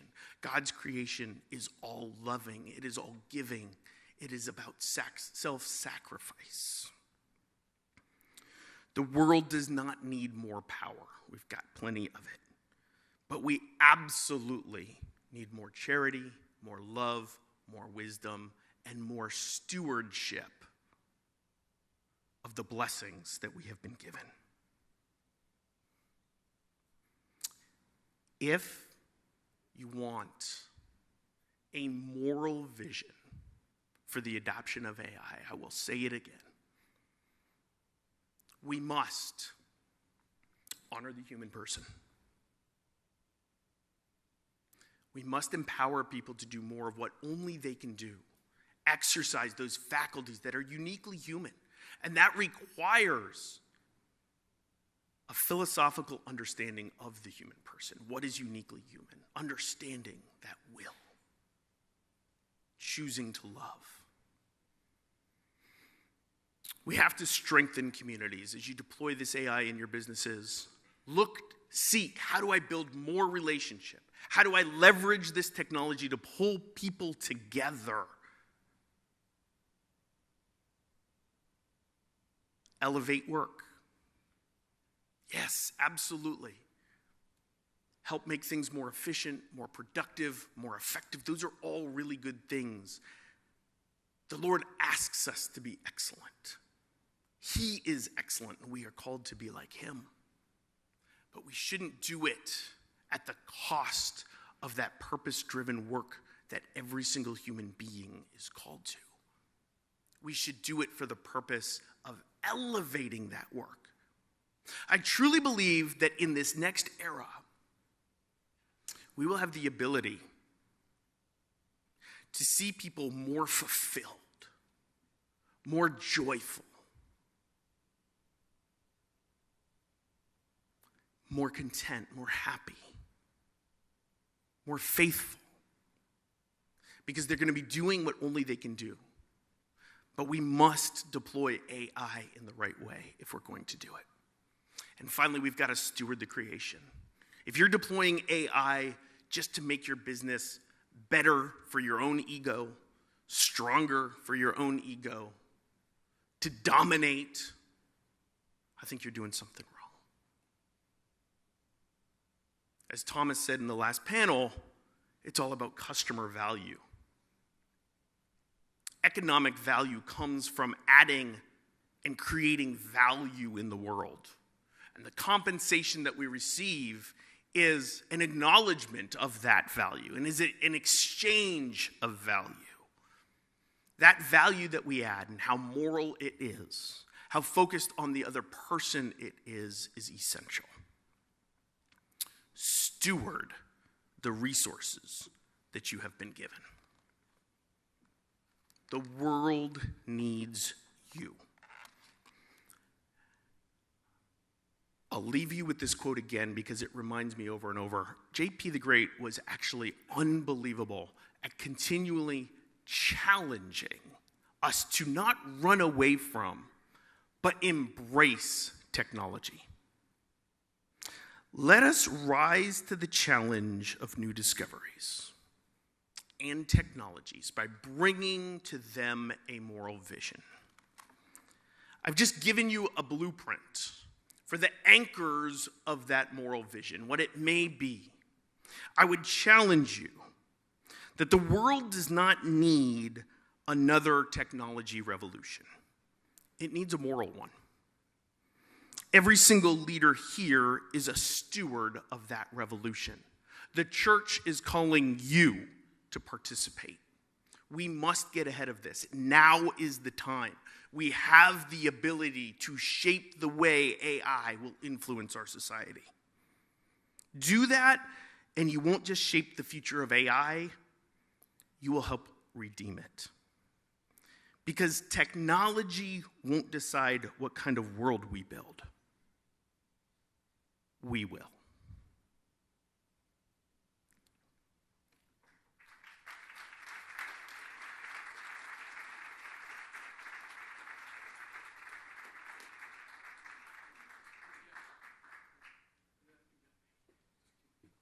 David, thank you so very, very much for that incredible, perfect ending to our conference, especially those 4 points that we can all take with us. The point certainly about honoring the human person, first principle of all of our social philosophy here in the Catholic Church. Secondly, the relationships that, of course, are grounded in family and move to the higher and higher levels of community. That's surely something we want to strengthen. The elevation of work, the respect for work, and, of course, the finding of great ways to make work more and more co-creative with our Creator. And finally, of course, contribution to the common good, to be good stewards that move away from domination and instead of domination, replace it with the spirit of love that Christ called us to in our faith. Terrific for anchors. I will definitely take it with us. I think we'll all take it with us. So thank you very, very much again. Terrific. Thank you, Father. I was told we do still have some time for questions, so there'll be a mic going around. Yeah. Hi, David. Thank you so much for your talk and for introducing the 4 pillars to us. My name is Jack, and I'm a student just up in the Bronx at Fordham University. Awesome. And one thing that I've noticed at school is that some students are having this feeling of hopelessness when it comes to AI, that we are already too far down the path of aligning AI with a moral vision, nonetheless a Catholic vision. Mm-hmm. So my question to you is, how do we allow for this moral adoption if we do not have control of the moral vision and biases that are put into these models? Yeah. Well, I think there's actually 2 parts of seeing that moral vision play out. There is no doubt that there are influences embedded within the models, right? And I think we've talked about that a little bit throughout the day, and the weights and the measures, they matter. There's no doubt about that. I do think that there are really good people, Christians, Catholics, working in that field, but I do think we need to send more laborers into the field. Like, I would encourage, especially your generation, right? I'm encouraged that you're here. I'm encouraged that your friends are talking about this, because we need you. It's actually a part of the quote from JP2. He actually challenges very specifically the youth and the young to take these technologies and help them be adopted for good. And so I would say, yes, we need more people. I would also say it's early on, and just look around this room, how many people are there that were talking about this? Like, I was much earlier in my career when the internet hit, but I don't remember us talking about it this much, this deliberately, bringing a moral vision in proactively. And so I'm actually encouraged that we're sitting around talking.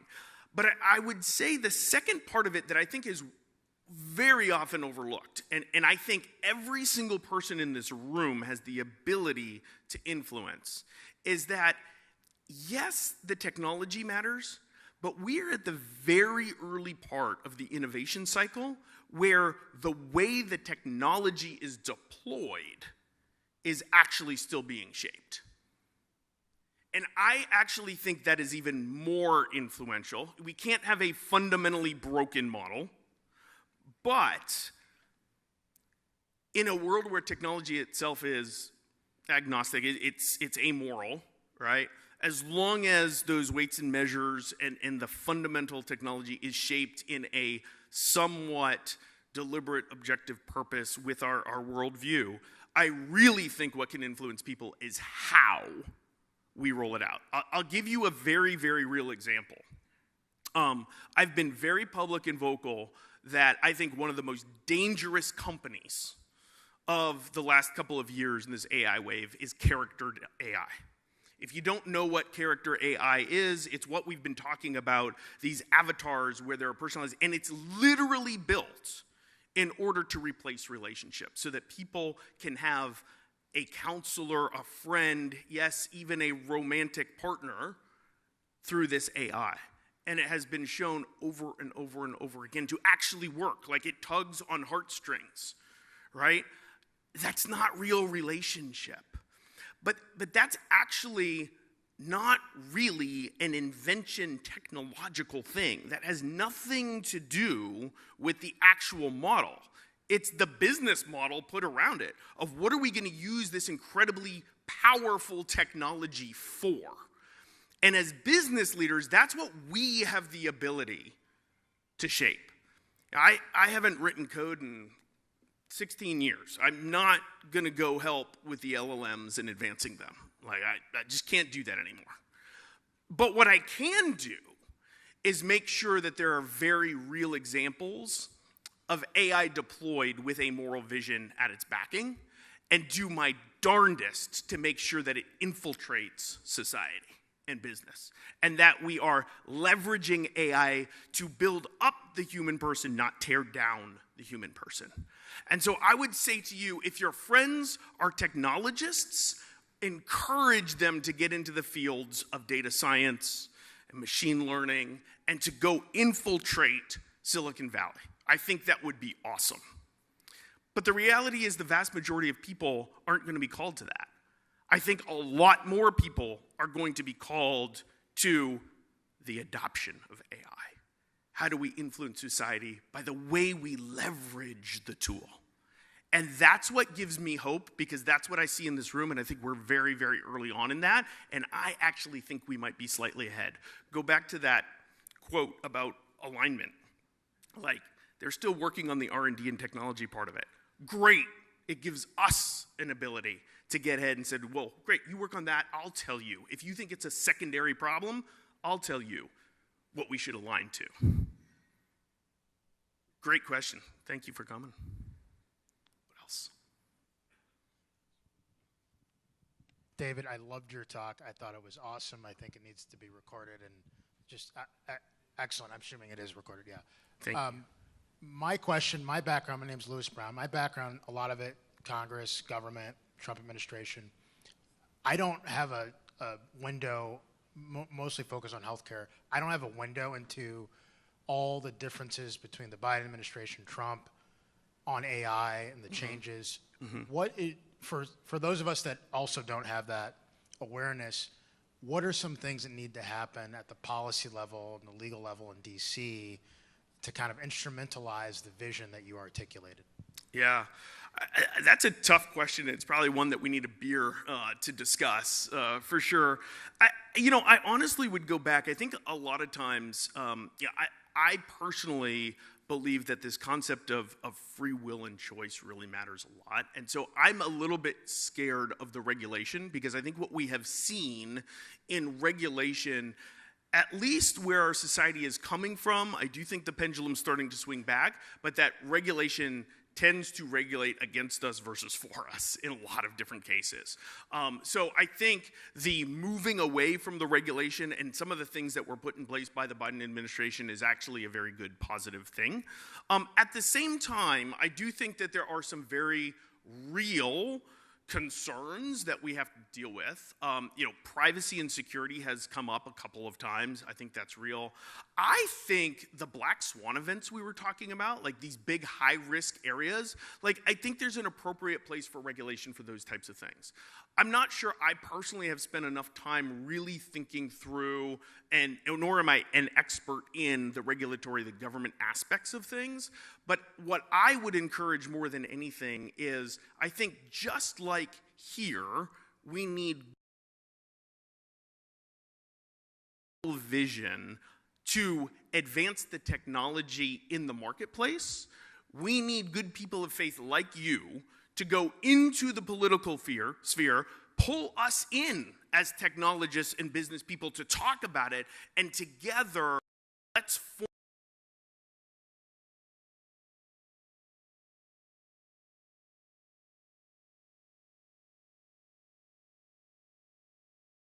DC.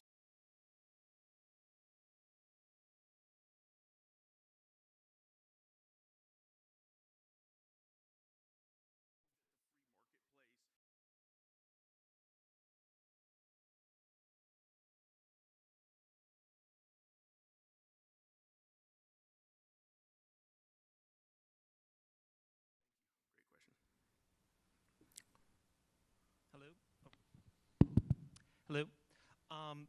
One thing I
putting restrictions on the AI itself?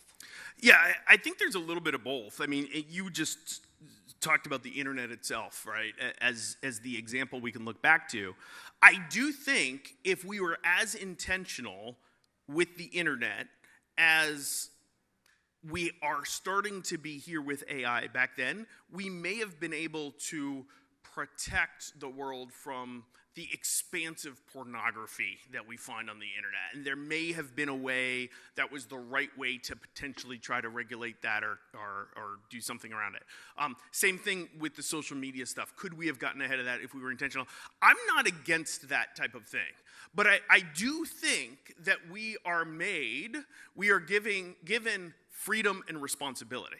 And I think the most important thing is exactly what you allude to, which is we need a moral vision, and we need to be championing that moral vision. It is conversion of hearts that's going to do more for this conversation than anything else. Because you're absolutely right. You can't regulate your way to good behavior. People will find tools to do bad things. But I wouldn't take that to the extreme. I think we have to be people of balance. And I do think that this is really powerful, dangerous technology in the wrong hands, right? And so I think we need to be prudent. And this is the great thing. These answers aren't made yet. We have an opportunity to shape this if we enter into the public conversation about it. And so I think I would align with you, that I would lean towards that conversion of heart, that individual behavior, that freedom and responsibility that comes with it. At the same time, I think we should be prudent stewards and take seriously the guardrails we do need to put in place, even though I don't know yet what those are.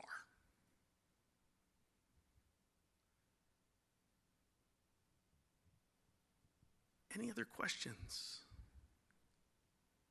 Awesome. Oh, there's one right up here.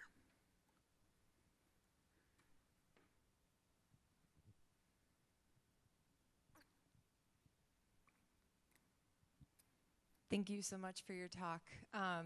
My name is Molly Judd, and I have worked for the Holy See, was the previous director of content for the Eucharistic Congress, and I'm a freelance consultant for content right now. Awesome. And I'm just really, really grateful for this talk, because as a communicator, I'm here sitting and listening about how, obviously I'm worried about my job and what that would look like. And so I was grateful for Father when he said, in order to write well, you need to think well. Yeah. So what advice would you give for those in the communication sphere and using and developing this moral vision for the church? What advice would you give to people like me? I think first I would start with, we need you. Just let that sink in. We need you and that gift to be able to communicate, to be able to articulate, to be able to convey ideas is not something that everybody is gifted with. And in this world, I think we've talked about it multiple times. I loved the quote about thinking and writing. It's so true. But I also think that as we've talked about the LLMs and how they're predictive machines, right? They're not purely creative. They are not purely, we can still tell as humans when AI has written something in its extreme, right? And there is a way that you communicate that is not mathematical, but speaks to the heart, speaks to the soul, speaks to the consciousness that we talked about and what is truly human. And whether it is the written word, whether it is video, whether it is music, the ways in which we communicate, I think, will become more and more and more important, because there will be so much of the artificial stuff out there. And I think this is where you can take the lesson from today and put it into action about how do we elevate work. There is a part of your writing, if you decompose what it is you do when you are writing an article, when you're producing content, there's a piece of that is route. Maybe it's research, right? You would have to think about that and break it down, decompose it, and then design a process that leverages AI to help you be, just like we talked about the 1000x coder, why can't you be the 1000x writer that influences the world and brings Jesus to the world in a way that nobody else has ever been able to before, because they didn't have these tools? And I think that's the moment of time we're in. I genuinely believe that's going to happen in every single field. And there are some fields ahead of others. There are other fields that candidly are a little bit afraid of the technology, and they're reeling from it, and so they're not embracing it.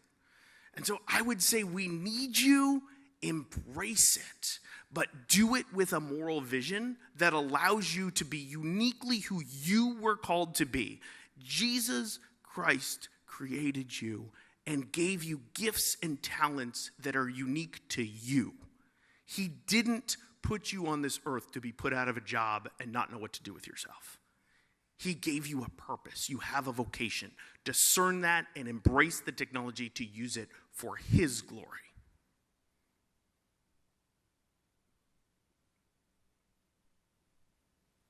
Anything else?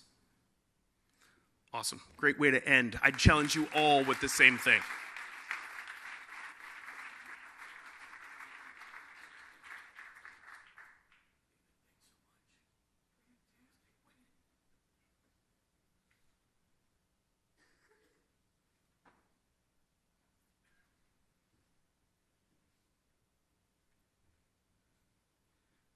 David, you're a gift. Thank you so very, very much. Just as a kind of a recap of the day, I think what was most edifying to me was the way in which people used so many dimensions of the Catholic faith to assess and analyze this new, almost explosive, transformative technology. This morning I started off, of course, talking metaphysics and talking about metaphysics in light of science and looking at self-consciousness and abstract intelligence, etc., and the difference between the artificial intelligence and human intelligence, the human spirit, and conscience and transcendental vision. And then, of course, that panel. I mean, everybody in that panel was like, I could hear my Catholicism being, quaked out everywhere. People were talking about metaphysics, proofs of God's existence, the whole idea of transcendence and existential, dimensions of the technology, etc. I mean, we were bringing our Catholic training, our Catholic education, the perennial philosophy of 2,000 years inspired by Christ, of course, bringing that, though, in that rational mode, as we as Catholics do so well. I just thought, there was Mark Ryland talking about trying to put this stuff into a language that the secular culture could understand. And we were talking about natural law and not just our religious teachings. Of course, we know those to be inspiring and revelatory and necessary for our salvation, but finding a way of using the reason that the Catholic Church has used for 2,000 years to try and convey it to a secular world. And then, of course, our panel that was really trying to look morally, at the various ways of helping AI to reshape the world.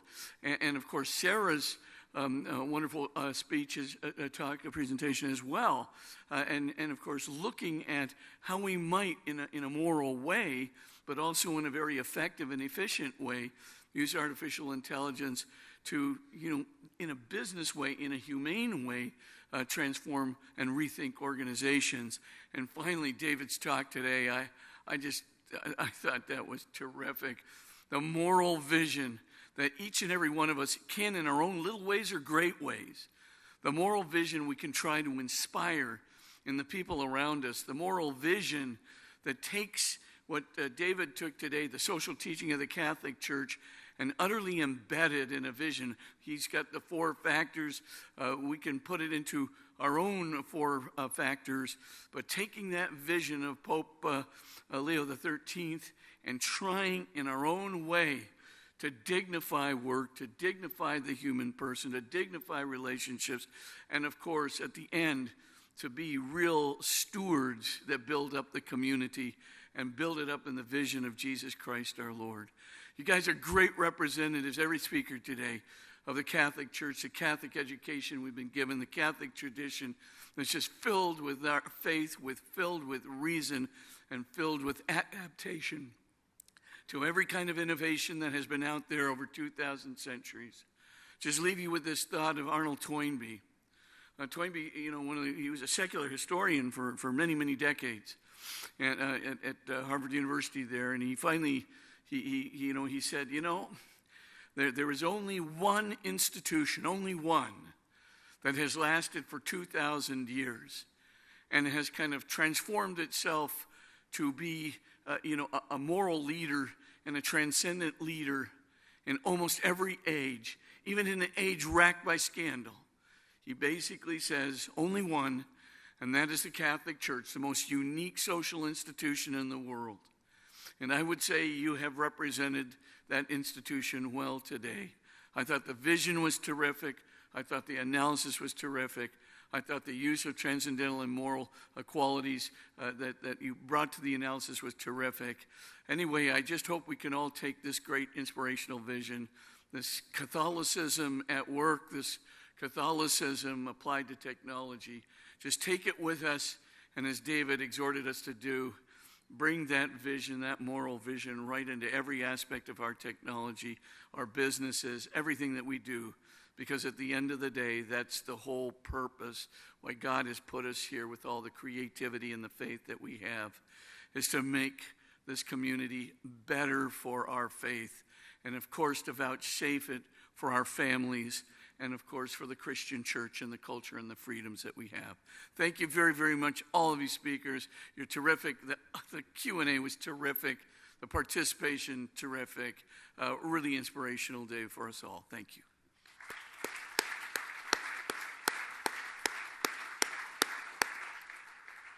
We have a Mass now at 5 o'clock, and we also have a reception. I believe it's in the third floor president's room.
Go ahead.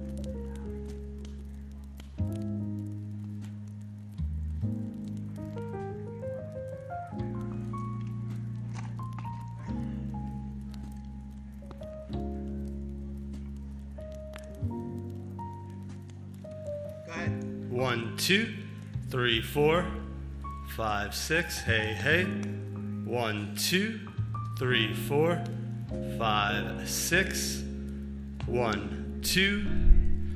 1, 2, 3, 4, 5, 6. Hey, hey.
lay apostolate, whose mission is to empower Catholic leaders to renew the church and transform the culture. And we do that by hosting high-end events like the ones you're at tonight. And everything we do has the 3 pillars of liturgy, community, and formation. So I hope you all felt a little bit of all of that this week. And if not, you can complain to our president, Mark. He'll be at that table over there. Show of hands, who was here last year? Were there people here last year? We had a good time at this dinner last year, didn't we? It was wild. Tim and Frank, you guys have your work cut out for you if you want to get to the level of last year's conversation. It was beautiful, it was fun, and we're going to have a good time tonight. Now, before we do anything else, let's do what's most important and bless the meal. So, Bishop, would you mind leading us in prayer? Magnificat, magnificat, magnificat anima mea Dominum, magnificat, magnificat, magnificat anima mea. Lord, we give you thanks for this beautiful day, for the speakers who encourage us to peacefully and intelligently grasp this world that you have entrusted to us. Bless us. Bless us this evening. Bless those who serve us and those who have prepared this meal. Bless our conversations and keep us in your peace and in your friendship. In the name of the Father and the Son and the Holy Spirit. Bon appétit. Thank you, Bishop. Oh, guys, I'm not done. Don't think I'm done. No, I got plenty more of this. We're going to be here for a while. I have a lot of thank yous to get through quickly. A lot of people need to be thanked for this week, for this event, for what they've done for our apostolate at the Napa Institute. But there's one organization I want to especially thank tonight. They're an organization that it's impossible to thank enough. We've had an incredible relationship with them for the past 15 years. They do so much for us. They give their time, talent, resources, treasures. They've probably spent what amounts to in the millions in support of the Napa Institute, and that's EWTN. So yes, thank you.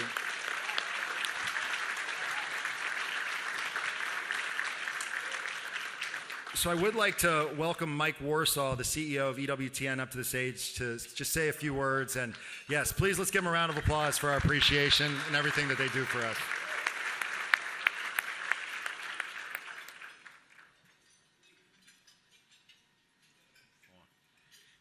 Hello, family. Had to do that. Sorry. Thank you, Rich. Thank you for that remarks and introduction. EWTN has been very proud to be a partner with the Napa Institute since the very beginning. The very first of the summer conferences, the very first of the East Coast conferences, and Tim and I were sharing memories earlier today about the first Eucharistic procession when there was 100 of us walking down the sidewalks in Times Square, and God has certainly blessed that effort and multiplied it. So we're very, very pleased and happy that EWTN can be a part of the Napa family. For those of you who were at the summer conference the last couple of years, you heard us talk about EWTN Next. EWTN Next is our vision for the future of EWTN, what EWTN needs to become in order to continue to hand on our mission to the next generations, in order to be able to impact the next generations of Catholics in the same way that we have been able to impact the church and the world over these past 45 years. And so one of the commitments that we have made in the EWTN Next vision is, first of all, to build EWTN Plus, a state-of-the-art platform that is a digital platform for our streaming as well as our on-demand content. And we soft launched that earlier this summer, which we announced at the Napa Summer Conference. The other piece of the EWTN Next vision is really to rethink the content that we are commissioning and the content that we are creating, working with a whole host of different and new and exciting content creators. One of our partners is David Henry, who was, of course, with us at the procession last night. And we've entered into a couple of productions with David, and we have some other exciting projects that are in the works with David and his studio as we go forward with EWTN Next, and with the vision of EWTN Studios, our new content creation center within EWTN. And so this evening, I'd like to share with you this trailer for our upcoming project with David Henry, Seeking Beauty. It's a wonderful new program that will debut on EWTN Plus in January. So please look for that in January. God bless you, and thank you for your support and love of EWTN over these years. Let's take a look at that trailer. What if beauty was something more than we see? What if it was something we seek?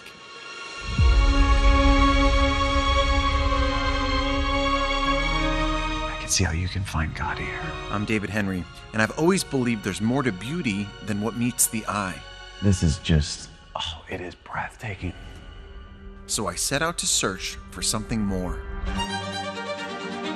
We're traveling across Italy through Rome, Florence, Venice, Milan, and more. I like Milanese people. I think I'm going to get used to it here. I love them. Exploring the people, the culture, and the sacred art to uncover the beauty that's been speaking to hearts for centuries. Michelangelo has found the Lord at the end of his life. It makes me emotional. Along the way, I've met monks, musicians, artists. I get fired up about this stuff, man. What role do you think the artist has to play today? Even a few fellow pilgrims. Viva España! Viva! And each one has helped me uncover deeper meaning. I'm trying to understand the mind of Caravaggio. This is such a full circle moment for me. Because beauty isn't just decoration. It's the language of the soul. Come, join me to see how timeless beauty still speaks to us today, and how it just might change the way we see everything.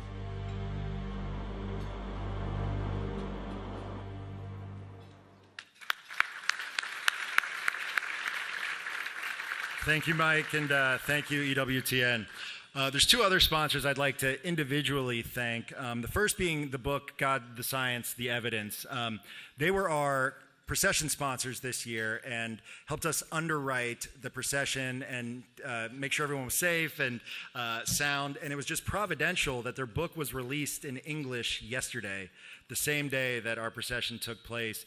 And they've sold over 400,000 copies globally in Europe and in other places. So I got an advanced copy of the book a few months ago. It's incredible. I highly recommend it. Everyone that purchases it using the code and the QR codes on your programs will get a 20% discount. I highly recommend it. And you know what they say, 400,000 Europeans can't be wrong. So get the book. You're going to love it. Secondly, I'd like to thank the presenting sponsor of today's conference, and that's the American Federation for Children. I knew they were doing great work, but I had no idea how much impact they were having until I heard the presentation today. So when this federal law comes into fruition in 2027, I'm sure my great governor, the one and only Mr. Gavin Newsom, the benevolent Emperor Newsom, or maybe the mild-mannered future governor, Katie Porter, I don't know, but I'm sure that they will allow it in my state of California, and I look forward to making those tax-deductible donations. I'd also like to thank Truthfully, the Knights of Columbus Asset Advisors, and Verily Magazine. They helped make today's conference possible with their sponsorship as well. I'd also like to thank our gala table sponsors who have made donations to support the Napa Institute and all of our initiatives supporting priests and religious, which I'll talk about in a little bit. That includes Tim and Laura Ristoff, Joe and Mary Claire Starshack, EWTN, and Steve and Debbie Perutka. So if we just thank all of them for their generosity and support, that would be awesome. And speaking of benefactors, there's so many generous people in this room that help support the Napa Institute financially. And that includes our Napa Institute Guild. That's our highest level of benefactors, and there's several with us in this room, including Ron and Julie Wolf, obviously Tim and Steph Bush, Larry Blandford, and Trey Trevieso was here earlier but couldn't join us. But I know a lot of you give so much to the Napa Institute in terms of your time and your treasures and your prayers. So thank you for all of that. I have to thank our staff. Our staff is, you maybe have an idea of how crazy it is to put on something like this, especially a procession that includes 5,000 plus people. So if we could just get a huge round of applause for the Napa Institute staff.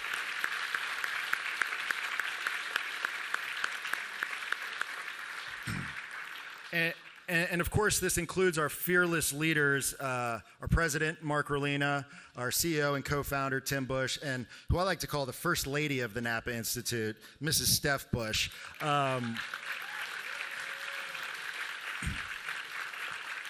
Seriously, without their leadership and their vision, and especially when it comes to Steph, her patience and love, we wouldn't be able to have this kind of impact that we have at the Napa Institute of helping form these Catholic leaders of all types and backgrounds. I also have to thank the committees that helped with this week, particularly the speaker committee led by Mr. Mitch Boersma over here. He helped curate all the amazing speakers and content that you guys appreciated and saw this week, as well as our procession committee. Where's Monsignor Landry? I don't know. Yes, thank you, Monsignor. I don't know if Vinny Levine is here, but he's got a guy, like Tim said.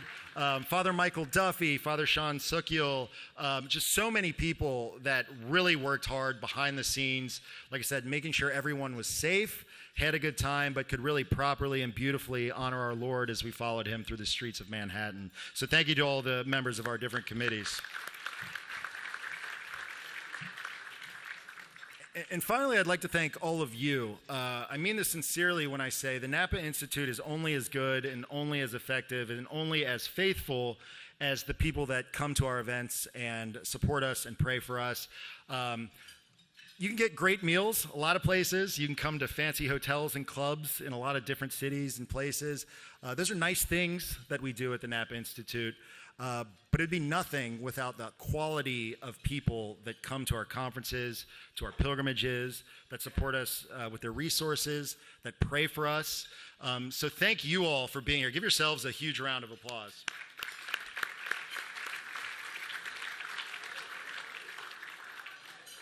All right, now I'm going to do a quick pitch. Now, I know a lot of times when you hear a quick pitch, you're like, this is going to go on for 20 minutes, but I promise you, Mitch, do you have a timer on your phone? All right. No, I didn't say start yet. Reset it. We're going 5 minutes, and I'm going to knock this out in 5 minutes. And Mitch, when the timer goes off, you guys can play me off the stage or whatever. So everyone here is obviously familiar with the Napa Institute in some way, shape, or form. Obviously, you're here this week. Who here has been to our summer conference? Show of hands. Yes, for those of you without your hands raised, you must go to the summer conference. It is our flagship event. It's 5 days long. I refer to it as Catholic Disneyland, but with more masses and better food. It's beautiful. And starting this past year, we have an arts festival on the front end of it, but it's beautiful. We have 130 masses over those 5 days, opportunities for confession, spiritual direction, 13 to 15 keynote speeches, 30-plus breakout sessions, and a variety of opportunities for good meals and fellowship. So I highly, highly recommend it. Secondly, who here likes to travel? Show of hands. No show of hands. All right. You have not traveled unless you have traveled with the Napa Institute. I've had the pleasure of being on 2 of our pilgrimages, one domestic to Oklahoma City, of all places, and Italy this past spring. And the way that Tim and Steph Bush put on pilgrimages is incredible. We have an upcoming domestic pilgrimage in Miami in just a few weeks. Next year, we have trips scheduled to Alaska, Vancouver, Canada, Lima, Peru, and a short trip to Niagara Falls for different events. So where's Alphonse? Alphonse, where are you? Stand up for a second, buddy. There he is. This is our director of experience. If you want to travel and do it like first class and get access to people, places, things that you wouldn't otherwise be able to do on your own, you must come on one of our Napa Institute pilgrimages and experiences. So while a lot of people know us for our conferences and pilgrimages, that is not all we do. In fact, most people do not know the breadth and the depth of the Napa Institute programming and initiatives. The one that I find the most fascinating and I'm most proud of as an employee of the Napa Institute is all the work we do for priests and religious in the church. We have a few major programs that support these men and women. First being Shepherd Circle, which is our initiative that supports priests under the age of 40. We have a study week in Napa Valley every year, and minus the trip to Napa and back, all expenses are paid. It's a beautiful ministry, and it's a great way to help form the future leaders of our church, current leaders too, but men that have great promise to just be influential in their societies and in the Catholic Church at large. We also co-host the West Coast Priest Conference with the St. Paul Center every year in California. It's another one of our huge initiatives. And on top of that, we provide scholarships and subsidies and discounts to all of our major events like our summer conference, our Faith and Business Conference, and the like. So most people, when they ask, if I give money to the Napa Institute, where is it going? And the vast majority of that is to our initiatives in priests and religious. We spend over $500,000 annually supporting our priests and religious. On top of that, we always are working on new initiatives and new ways to change the culture and transform the church. We have salon dinners, which brings together groups of progressive Catholics and conservative Catholics to break bread and create friendships. We have Napa Nights, which supports young Catholic leaders and bringing them together for community and formation. We also have Ecumenical Forum, which brings together leaders of different Christian denominations to talk about how we can collaborate to move the culture in a positive direction. These are just a few of the initiatives that we're continuing to work on and grow at the Napa Institute. So I just wanted to make sure that you guys were all aware that we're not just a place that hosts really nice conferences for Catholics. We do a lot more than that, and we really do aim to reach hearts, change minds, and transform the culture. So I'm not going to ask you for money tonight, but if you want to give some, come talk to me. I'm happy to accept. I will ask two things of each and every person in this room, however. First off, please stay involved with the Napa Institute. We don't charge annual dues. There's no qualifications to come to our events. We just love men and women of goodwill coming to break bread together, share time together, pray together, learn together, and be formed together. So please continue to come as often or as seldom as you like, whether it's traveling, conferences, getting involved with one of our other initiatives. Please, please stay involved. And the second thing I'll ask of you is your prayers. Working for a guy like Tim Bush is not easy. This guy moves faster than most 25-year-olds you'll ever meet. He is a machine. But we're constantly growing, and we're constantly trying to serve people. And hospitality is our middle name, so we always want to make sure that our attendees and our guests are having a world-class time. But we have really lofty ambitions. We really do. We are dedicated to renewing the church and transforming the culture. So we need your prayers, first and foremost. So thank you, thank you. But yes, so if you could all just pray for us tonight, maybe say a rosary sometime this week for the Napa Institute, our leadership, our benefactors, our attendees, all of you, that would mean the world to us. So thank you all for being here. We'll let you eat your dinner. We'll come back up in a little bit and get started with the main programming. Thank you.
And to introduce tonight's honoree, I'm going to bring up a man, a great man in his own right, a holy man, a very intelligent man.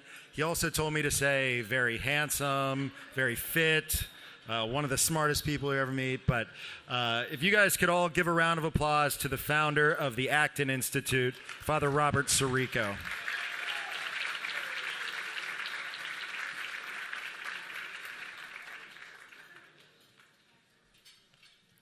You didn't say svelte. We're in New York. You say svelte. I am delighted to be here with you tonight. I've been delighted to be with you here the last 2 days, and it's been such an edifying experience to meet so many of you.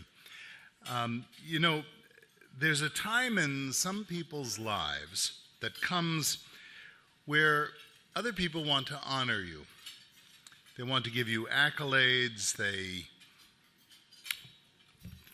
maybe for noble purposes, maybe, no doubt, to inspire other people to do what you have done as a model. But the reality of the fact is that a person can be given a lot of accolades and a lot of awards. And they may have made a lot of achievements in business or in science or literary successes and all of the rest of it. But when it comes down to what really counts, those people with all those awards might not really be worthy, at least not in a perennial way, in a permanent way. I could do that this evening. I could provide you with a whole litany of successes and accomplishments of Frank Hanna. But I'll leave you to read that on your own in the material that's been provided for you and on the internet, of course, where we find all truth. But the truth this evening is that a literary of accomplishments does not ultimately mean what really counts in a person's life. That is character. And that is something that I can tell you about with regard to Frank Hanna. Now, I've known Frank for the better part of 30 years, maybe more. He's not that old, but we go back a long ways, and I remember in particular one thing that stands out to me is that Frank was a participant in a documentary that the Acton Institute produced 20 years ago or so. He actually had dark hair at the time. We had good makeup artists then. And he spoke about the vocation of business. And what I want to point out, though, is that, interestingly enough, in that documentary, which you can get on YouTube or Netflix or wherever it is, I don't know, look it up, The Call of the Entrepreneur. The other person, we interviewed 3 people to give examples of entrepreneurship. And one was a dairy farmer whose work was transforming poop into profit. And then there was Frank Hanna. And then there was Jimmy Lai. Jimmy Lai, you may know, many of you know by the expressions I just heard, you know that Jimmy Lai is one of the leading Catholic entrepreneurs in Hong Kong. He's a refugee from Shanghai, China. And he succeeded in building Apple Daily, which is the major newspaper in Hong Kong, and was arrested and has been in jail for now 5 years in solitary confinement. And the trial has come to an end. They've done the closing arguments, and they're waiting for the sentencing. The verdict will come out, and then there'll be the sentencing. In all of this time, it's been very difficult to get people to say anything. Even, I'm sorry to say, at times even the church has not spoken out as vigorously, at least not openly, as vigorously as one would have hoped. My friends, for the first time you're going to see something, because this just happened a few hours ago in Rome at the general audience with the Holy Father. Teresa Lai met Pope Leo XIII.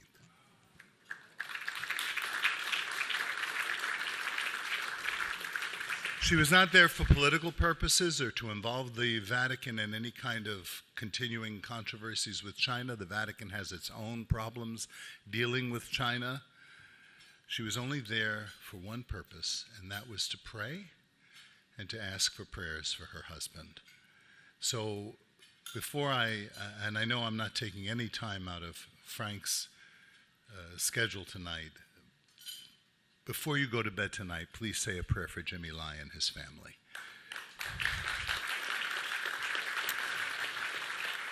But in that documentary, there was Frank Hanna discoursing on finances and everything which he knows so well.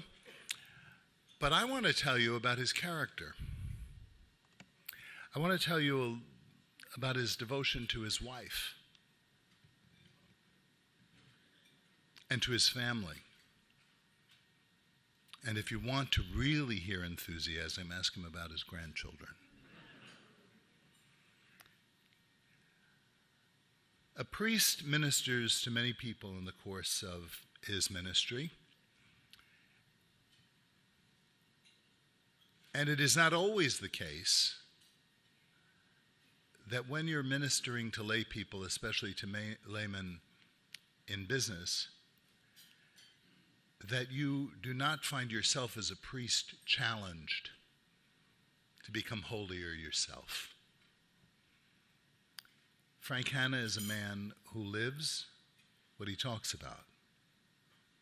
He is, of course, a philanthropist, but what he gives is so much more than money. The list of boards of directors that he is on, it has to be legendary.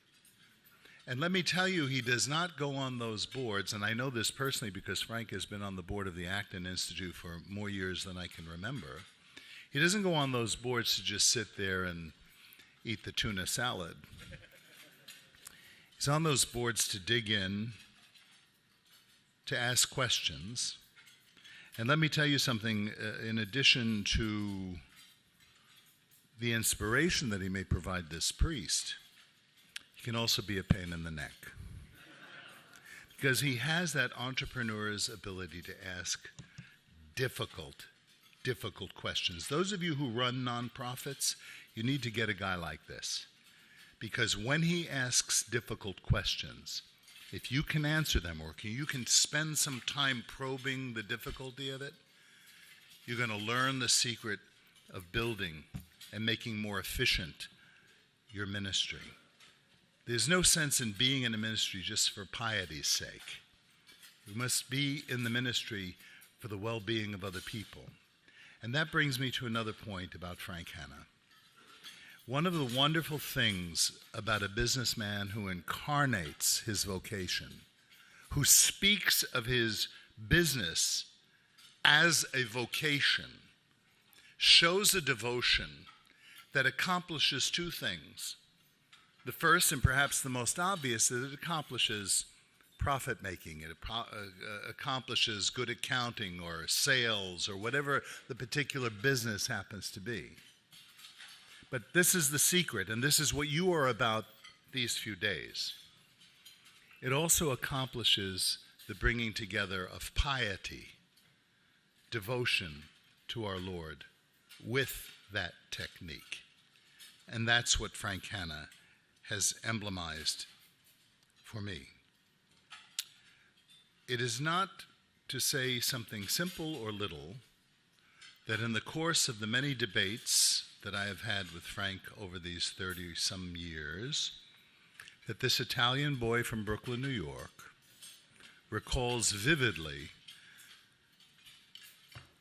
a very energetic debate in a restaurant in Atlanta. I'm told that I pronounced that correctly. It's not Atlanta, as we would say in Brooklyn, Atlanta, over the quality of Southern cooking versus Southern Italian cooking. You have to know my mother was very particular and very provincial in her understanding of cooking. She learned how to cook from her mother, who cooked near Vesuvio, near Pompeii, in Italy. And when my mother heard that Sicilians put pignoli in their bracioli, this was not just a regional difference. This was an offense against the natural law.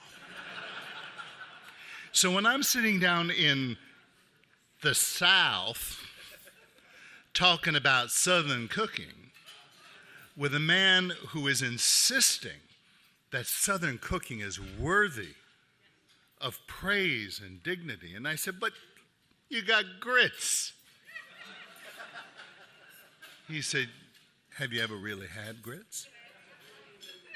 I said, yeah, you that pasty stuff. He called the waiter over. He said, the father will have some grits. And what he told me was the difference between real grits and the stuff you get out of a box. Now, this is like the difference between Chef Boyardee and my mother's lasagna, right? And so tonight, it is an honor for me to introduce a friend of mine whose vocation has inspired my own ministry and my own apostolate, who has given a powerful witness to the world, not just in what he gives to other groups, but in the way he gives it, and more importantly, the way he lives it. I give you Frank Hanna, accompanied by Tim Bush.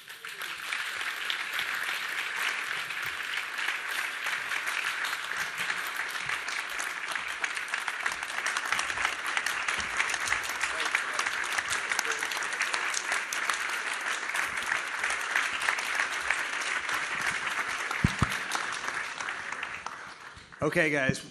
Now, those of you who were last year, I don't know, I'm not like Johnny Carson or anything, but last year was kind of ridiculous. You got Tom Monahan, sort of an introvert, 88 years old.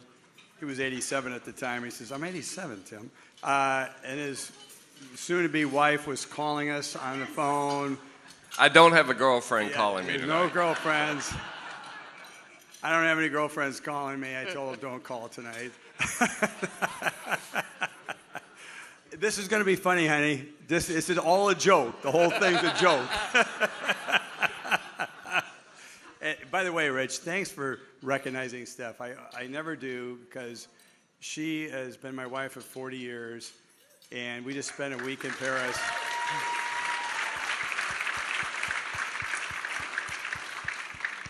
You know, to keep up with what we have to do in our life, and she's always telling me, we got to calm down and calm down. I go, yes, yes, yes. By the way, we're going someplace next week. But anyway, we have fun. So let me tell you a little about Frank. And Father was very serious and all accurate. Father did an amazing presentation on Cardinal Pell just after he passed, one of his best, but he's a very good speaker. You know, Frank is an outstanding speaker, one of the best speeches in the history of the Napa Institute with this summer. We just sent it out last week. Just outstanding. I was in France when he gave his talk at the CIC, and Stephen Ford, who writes speeches for me, another couple guys you probably don't know, Vice President Pence, Charles Koch, Nikki Haley, you don't know those guys. And he said that was one of the best 5 speeches I've ever heard in my life. And he meant that. And so I've got to see this. I hope it was recorded. So Frank's very capable, but I said, you know, Frank, let's not go that way this year. Could I persuade you to let me interview you so we can have some fun? Because Frank and I go way back. And it started at the Lateran 20 years ago. I can remember it like it was yesterday. I see one young guy in the group. We're at a Papal Foundation reception. This one young guy that's over in the corner. I'm there. It's the first time I've been to the Papal Foundation. Steph wasn't with me. And my guardian angel says to me, you see that young man over there? Go over and introduce yourself to him, because you two are going to do great things together. So I walked over and I said, hey, Frank, my guardian angel said to come over here. I don't know who you are, but we're supposed to do great things together. Isn't that something? Isn't that something? 20 years.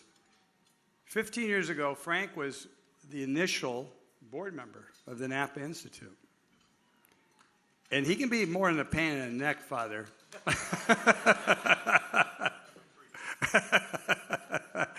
He's very challenging.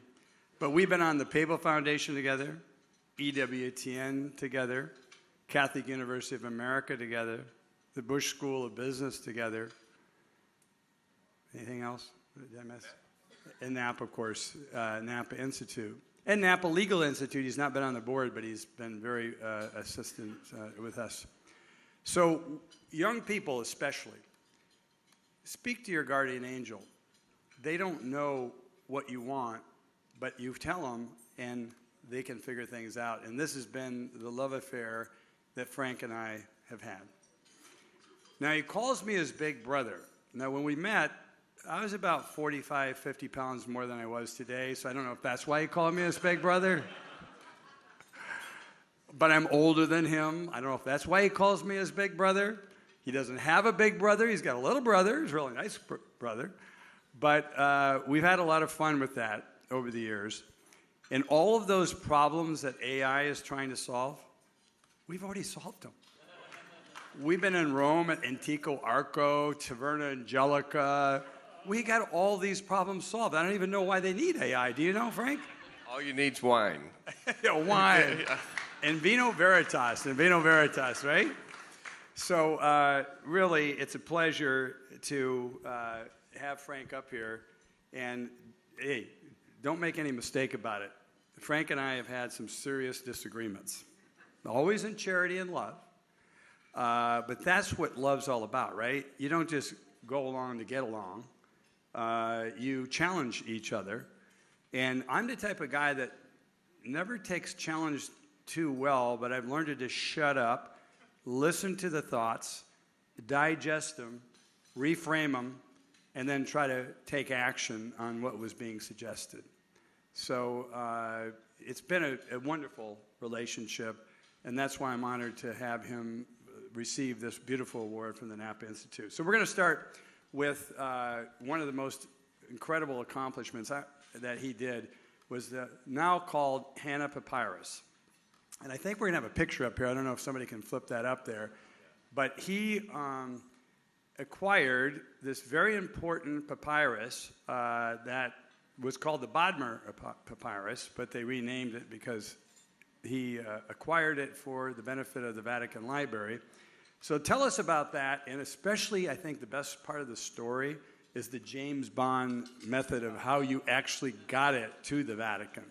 Well, just for clarity, it's called the Hanna Papyrus under protest because I asked them to change the name to Mater Verbi Papyrus.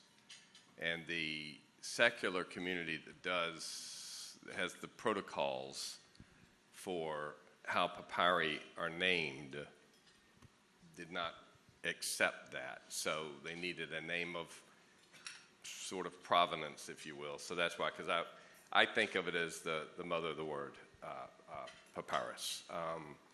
And that relates to one of the pages he's looking at. I'll tell you, I'll try to give, it's not exactly the TikTok version of the story, but it's a quick version of the story. In the 50s, there were 53 leaves, like that one that Pope Benedict's looking at right now. There were 53 leaves found in a jar in Egypt, dating to anywhere from about 175 to 250 or so AD, which predates the oldest Bible we have. For some of you who know, there are two of the Bibles, Codex Vaticanus and Codex Sinaiticus, and they date to the early 300s. So this is now found anywhere from 100 to 150 years prior to that. And just to let you know, both Tim and I, we talk a lot about philanthropic strategy and where we think we ought to focus and that sort of thing. We have a lot of good conversations about it. Sometimes things just happen, and this just kind of fell out of the sky. I barely knew what a papyrus was. I knew it had something to do with paper, but I wasn't really sure what it was, and I get this call, and of course, like oftentimes happens in the church, they say, we're raising money for this. Pope Benedict is very interested in this. I'm getting called by the nuncio. I'm getting called from different people. And, of course, when I asked them how much they raised, it was about 1% of what they needed to raise, right? So it's like, oh, so you need it all. You haven't really been raising money. And it didn't fit. I'd been really involved in education, as Tim has been, and it didn't really fit. But as I reflected on it, I thought, God came to earth one time. Jesus came and walked the earth. He gave us one prayer to pray. And these papyri had the oldest copy of it in the world. And the Pope is saying we need to have it in the Vatican because Christie's was going to auction it off. And who knows who was going to, some tycoon puts it on his mantelpiece or something. So anyway, it's the whole experience was filled with blessings, but what happened when we actually bought it in Switzerland from the library that had it, they kept it in the embassy there, the Vatican embassy. They had it surrounded by the Swiss guards. When it left the next day, they shut down the airport, brought it to Rome, shut down the runway, had police cars escorting it, helicopter overhead. They motor it in, and then they put it in the vault in the Vatican, and which is where it sits now. I can tell this story. This lasted long enough that it's okay. Yeah, it's okay. Anyway, when CBS came to do a special on the Vatican, they had, I think it was Morley Safer, looking at the papyrus. So I called the library the next day. I said, did y'all really let 60 Minutes, And they said, no, that was the replica. So, okay. But it was this wonderful, it was just, all these, the way they treated it, it was like Indiana Jones and the Lost Ark. The first time we actually saw it, we're in the bowels of the Vatican, we're in the vault. And the Cardinal at the time, who was head of the library, he held one of the leaves of it up in the light. And I just still remember this moment. He held it up in the light, held it up like in front of that, right there.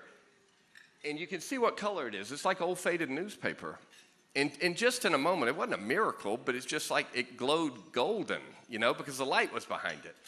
And one of the priests who was working on this project with us, it took about 8 months to get all this done. Yeah, he just whispered aloud. He said, there it is, the Word of God. And I thought, well, there it is, the Word of God. So when we presented it, and the reason Pope Benedict was so interested, y'all know he was a scholar. What some people don't know, many of you may know that several times he submitted his resignation to John Paul II because he was a professor, and he'd been running the Congregation for the Doctrine of the Faith, and the job he wanted was librarian of the library. He'd made that clear. He's a scholar, and he realized those who want to criticize our Bible, they say, well, you can't count on something that comes from the 300s, and it was adulterated, and it was changed, and they were amending this legend and altering it and manipulating it. So all of a sudden, something comes along 150 years later, and you start studying, and you see, almost mark for mark, word for word, it matches up. So if this was being adulterated, what happened for 150 years? They kept it very true to the original Gospels. So Pope Benedict was interested because this was part of authenticating the very Scripture that our entire faith. Our faith is based on Jesus, but we know about Jesus from the Scripture, and so that's why he was so interested. But this scene. So they bring it out, and because he's a scholar, they bring out 2 leaves, and they bring out the one on the left, which is one of the notable things. On that leaf, the Gospel of Luke ends and the Gospel of John begins. And as you all know, so they were already in this order, even at that time, the Gospels in that order. And as you know, the beginning of the Gospel of John sums up our whole faith. It used to be said at the end of every Mass, right? Sums up the whole faith. So he starts reading it. Now, and I'm getting to the end of this. When my daughter was in first grade, on the way to school, we learned the Guardian Angel Prayer, and we would say it together. She got a little older, and we learned the 23rd Psalm. And I would start as we pulled out of the driveway, the Lord is my shepherd, and she would say, and there's nothing I shall want. You know, and we'd go through the 23rd Psalm. She got a little older, and we learned the 27th Psalm, which is much harder than the 23rd Psalm. It's about 3 times as long. But back then, my memory was better, and I could, the Lord is my light and my salvation, whom shall I fear? The Lord is the stronghold of my life, of whom shall I be afraid? She gets to 9th grade. Now here, she's 16. When she was 14, I said, Elizabeth, let's swap it up. How about on the way to school, we learn and we recite the prologue of the Gospel of John? So for 2 years, we've been driving along saying, in the beginning was the Word, and the Word was with God, and the Word was God. He was in the beginning with God. All things were made through him, and without him was not anything made that was made. And you know, it goes on. It's beautiful, beautiful. And so all of a sudden, he's doing this, and right near that, I reached over during that picture, and I said, you know what he's reading? And she nodded, yeah, I know what he's reading, Daddy. You know, and I thought, okay, if my life ends now with the Vicar of Christ, okay, reading from the oldest copy of it in the world, well, this has been a good thing. So.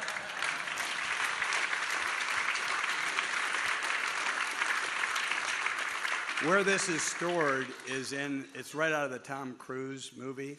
You go down one elevator, and I don't like elevators.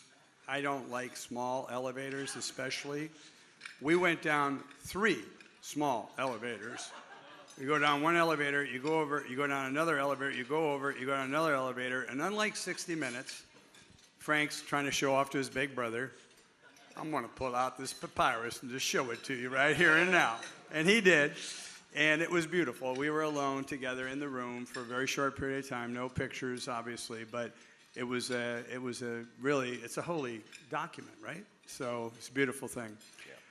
So now we're going to move on to something a little bit Catholic apostolates. So as we all are involved with apostolates, they're like NGOs or private enterprises, businesses that are nonprofit working for the church. Talk about your focus on apostolates. You mentioned Catholic education. Obviously, that's an important part. But what do you think about apostolates, and why are you involved? I think, first of all, we're all disciples. We're all apostles. We're supposed to be going forth with the message of God. And many in here are involved in apostolate. I think for a lot of us, a lot of it is reactive, and that's okay. You need to react when Providence puts something in your path, like happened actually with the papyrus. But I think it's helpful to be intentional and to really try to think through. And I think of a Venn diagram. For me, I'm looking for where's the leverage. I mean, Tim's in the real estate business, okay? You can get a much higher return on your money. All of y'all, anybody in business knows. You apply some leverage, you get a lot more results. A little more risky, but you can get a lot more results. So I'm looking for where's the leverage? Where can you move the needle? And then within the church, actually within society. And what part of that do I feel called to?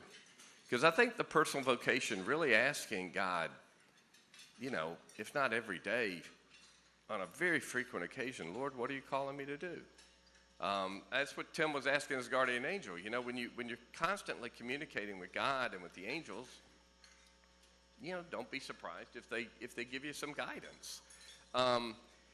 For me, because I've been involved in a number of secular things, but at some point in my life, I realized, even if I weren't Catholic and I were just looking historically, there's been no institution in the history of civilization that's had as much positive influence as the Catholic Church. I just don't think there's another one that exists. And so once you sort of, I tend to think deductively and in sort of an ordered manner. Once you say that, well, then how do we make the church strong? And as strong as she is,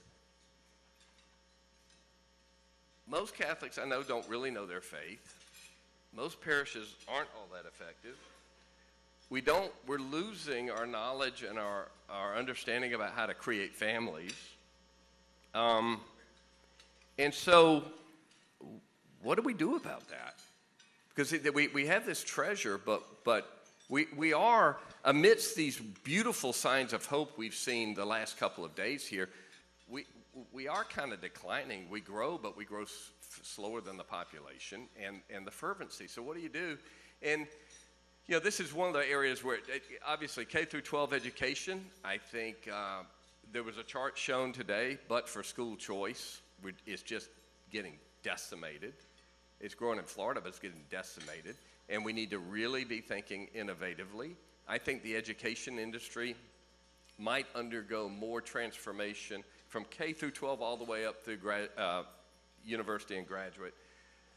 I hope it goes through more transformation than almost any other industry out there right now, because I think it needs it.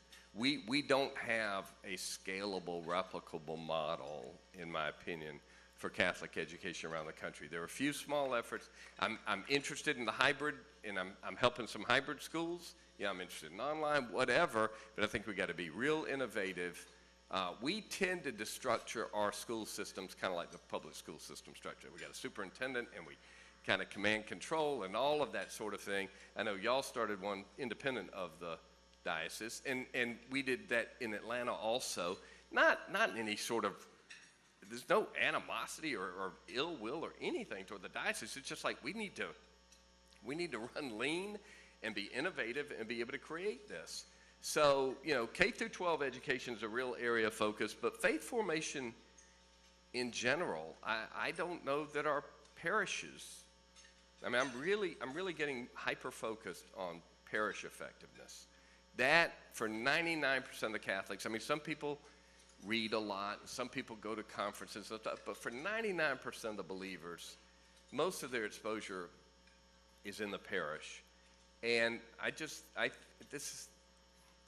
the only person this is a criticism against is me, because whatever I'm not doing at my parish that I should be doing, it starts there. When Chesterton said, "What's the problem with the world? It's me." So that's all. But we're all involved in this, and I just think we have our sights sort of set on mediocrity and the cultural accoutrement of our Catholicism, and we don't really understand it, and we're not really operating at the effectiveness that we should. One of the things I'm emphasizing is I do believe that increased reverence has incredible effects. You see this particularly among young people. If you're looking, what have we got as a competitive advantage as a church versus watching football that day, okay, or any of the other distractions? We moved into our house 28 years ago. When we moved in, I would say 75% of the people in our neighborhood went somewhere on Sunday mornings 28 years ago. This is basically a generation, a little more than a generation, 28 years. Today is less than 10% to go anywhere. And my wife gets tired. I'm stopped saying it because we'll be walking along, and everybody's walking their dogs with a coffee in their hand. And I'll say, "Oh, I guess they're walking to church." She'll say, Stop. I get it. They're not going to church. Yeah, it's just crazy, though. Everybody's just out, but nobody goes to church. So I think really thinking about where can we be effective and where the leverage is. There's several groups actually here. I also think as a church, I'm sorry, I'm taking a little bit of time, but I think that this is important because we're talking about AI at this conference. I don't believe the church, and this is going to sound like a horrible critique, but I don't mean it that way.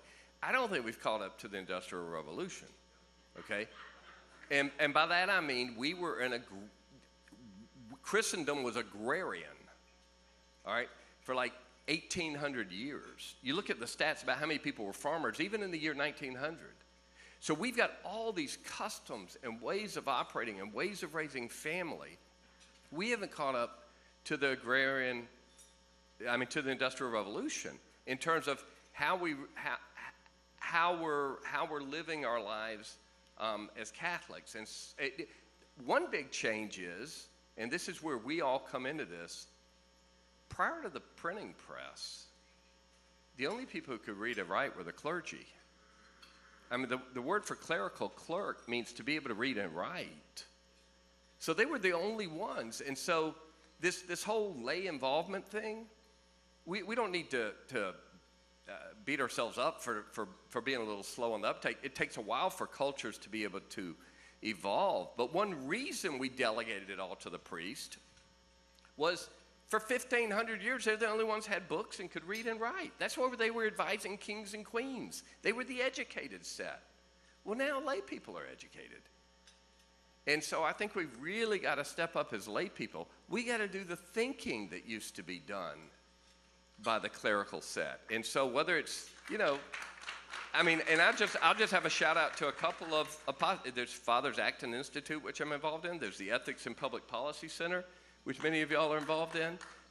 CUA's doing great stuff on marriage and the family, and they're about to launch a new endeavor for that. But these places where good, solid Catholic thinking and intellectual rigor is happening. Divine Mercy University, okay? They are diving straight into Catholic anthropology. What does it mean to be a human being?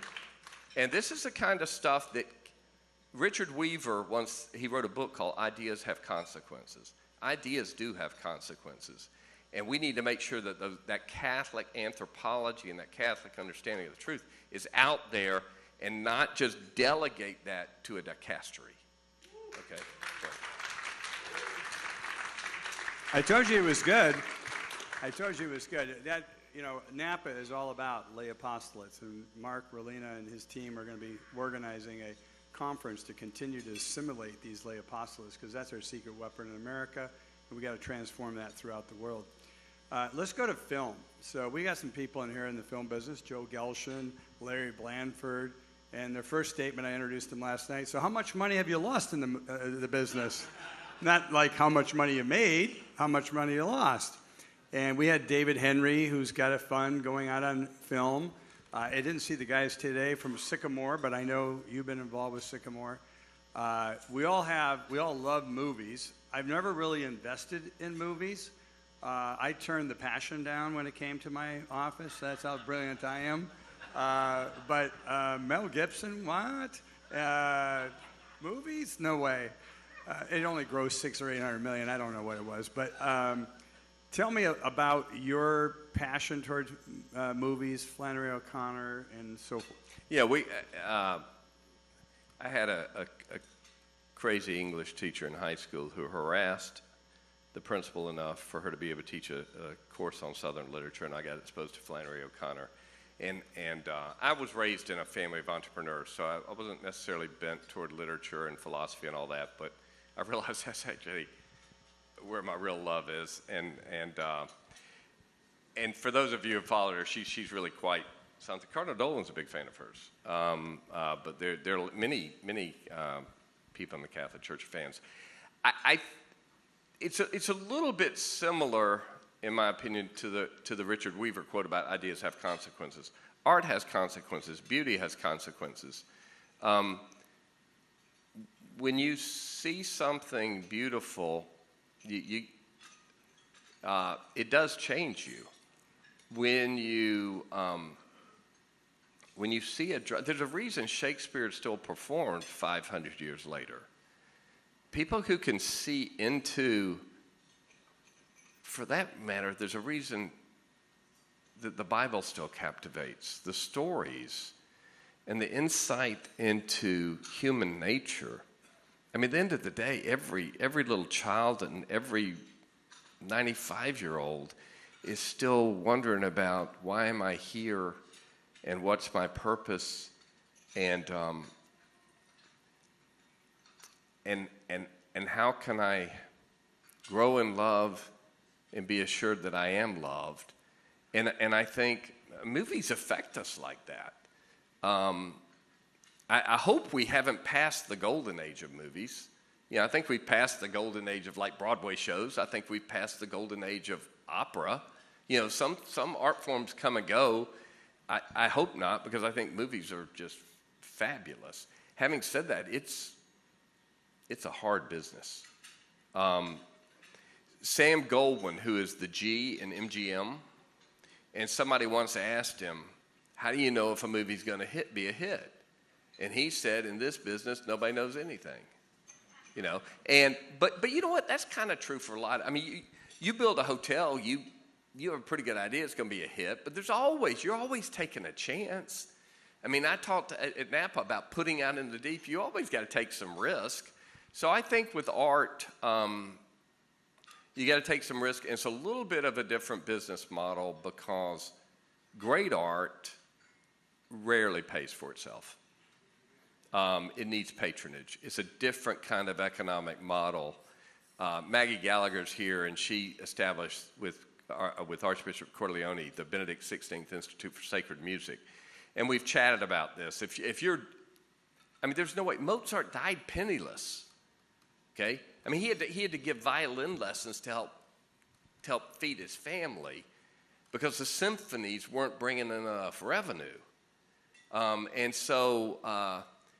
Now, having said that, let's take Sycamore. There is good entertainment and storytelling that doesn't need to last 500 years. I mean, it's great if you create art that's watched or listened to. You got the Sistine Chapel that's looked at, 500 years later. That's great. But there's also, that's nice. It won't be here 500 years from now, but it's lovely. It's lovely. And to create stuff that's lovely and refreshing and invigorating and supportive of a Christian culture, that's really important. So that's what Walt Disney did. So to Sycamores, that's what Christian McGeegan wants to do, is fill the gap that Disney vacated. I agree with you, and I think we had two beautiful, essentially movie stars of the faith-based organization. Jonathan Rumi, Father Duffy said this, but he wasn't really exaggerating. The most famous person besides the Pope was Jonathan Rumi. 500 million people have watched him on The Chosen. And I met him before. He's been in Napa before. But the pain and suffering that he has to go through by serving as Jesus on that Chosen is remarkable. And David Henry is 36 years old, and he's been in the movie business for 25 years. He started when he was 11. Now, Steph kind of holds me back a little bit, but I'm a big play nut, right? And that's why I'm in New York, one of the reasons. And I'll go on a play Saturday, Sunday. One day she left and needed to do something with our daughter, and I went to 3 plays in one day. And but what they're doing here in New York, we got to stop. Every single time you go to a play, legit play, they got to throw a same-sex couple in it. They got to throw a transgender person in it. They got to throw dysfunction in the plays that was never celebrated 100 years ago when they drafted the play. And this is why Sycamore, Mel Gibson, David Henry, Angel Studios, we got to fight back to this nonsense because they're retelling anthropology. It's like the original religion of the day that Monsignor Shea speaks about in his book. They're trying to reinvent what life is about. And we have to take that back. And even if we lose all of our money doing it, we'll at least have those movies in the can that our kids can watch. Steph and I love sitting at home with a glass of Trinitas. Shameless plug. And we sit in our living room. We have this little couch and this little television, not the big 120-inch deal, and we watch movies and series. The Gilded Age. This building was in the Gilded Age, by the way. 1891, Julie Wolf corrected me. But we have a joy, but every damn time they have to break it out, even in the Gilded Age. It's like, get over it, guys. It didn't happen. And if it didn't, I don't want to know about it. And so we have to retell the story and give because Jesus taught in parables, Harvard teaches in case studies, and one of the reasons we have this fine, holy man in front of us is to have each and every one of us try to emulate what he has done in our own lives, to the extent that each of us have gotten a different gift or different talent to use, right? Well, that's what we need. I'll tell you, I think and I'm challenging myself, including yesterday as I'm flying into Newark, and I see one of the beautiful old Catholic church. I'm assuming it was either Catholic or Episcopalian. You can tell by the style, but I think it was Catholic. And I'm flying in. We're gonna land, and it's gorgeous. But I'm thinking that's got to be 120 years old. You can just tell by the vintage. And then I saw the Meadowlands, the sports complex. Our Georgia Dome, where the Falcons play, that's a $2 billion building. $2 billion built 10 years ago, so I don't know what it costs today. $3 billion probably, right? And I think, what if just part of the money we all spend? And listen, I love sports, and I got season tickets to Georgia Bulldogs, and I love it, and I spend money on it. I didn't know you were interested in football. Okay. But that's. We're putting our money where our treasure is, and it's with our sports teams and our sports stadiums, and that's the kind of thing. And the Georgia Dome was subsidized by the taxpayer because it's, I guess, a public good. And meanwhile, the churches we build are not like they used to be, generally speaking, right? So I just think it's look, we're not doomed to this. We can, there's a moment happening in the church right now, in my opinion, mostly led by people younger than most of us except for this table here, that's just lovely. And we've got a great moment for that, but I think we've got to figure that not all of it will make money. I think it's good to have the discipline of trying to make money on it, especially because, being a for-profit business forces a discipline that a nonprofit just doesn't necessarily have those kinds of checks and balances and urgency all the time. But some of it's got to be, and so as an example, EWTN's not a for-profit, and yet the formation, the entertainment, the stories they tell, that's got to be, you need patrons for that. And so, I think this has to be part in our thinking as we allocate our stewardship. We need to be thinking those messages speak to the world, and they do matter to the world, and they do influence the world, and they do change the world. And the media is important, but particularly the storytelling we do. On Saturday, I checked 2 scores: the University of Notre Dame and Georgia. Because I know if Georgia loses, I'm not going to be talking to Frank for the next Saturday, okay? He's a big SEC guy, and he told me the SEC is the only football league in the country. Everybody else is going to be wiped out. And I don't know how the University of Michigan and the Big 10 or the Big 40 or whatever they are ends up controlling UCLA and USC, but it is fascinating what's going on. Paying players, oh my God, don't get me started. But he is a big football fan. So I said, Frank, I'm going to come down to your house. If you ever want to get to know somebody, it's best to go visit them where they live. So Steph and I go down there. We have a great old time. This is probably 10 years ago. And he goes, we're going to go to a football game. We're going to tailgate, all that stuff.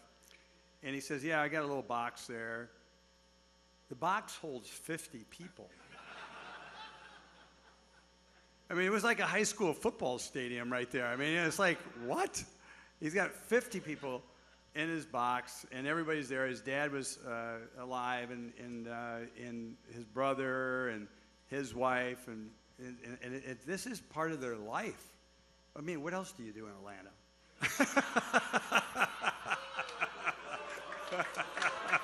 I told you this was going to get a little dicey. I'll tell you this, more people moving to Atlanta yesterday and today than to California.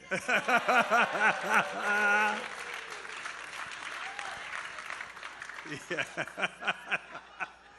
We can have some fun here, Frank. Let's go. Well, you know what? California's politics are not great, but its weather really is great. And people say, how do you do in the hotel business? The best hotels I have are in California. All the regulation, all the nonsense, somehow it's like Italy. You can just get away with anything you want to do. It's like people come, right?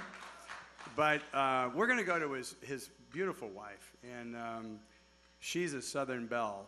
She's got that accent. Frank doesn't really have much of an accent, but she is exactly casted out of Hollywood as a Southern belle. And my mother was from the Midwest, Marquita Bush. She never stepped out of Clinton, Michigan, where she was born in the living room, seriously, and really was not a well-traveled woman until my dad died, and I took her wherever I went. She was going with me. So we had a great time, got her to meet the Pope and everything.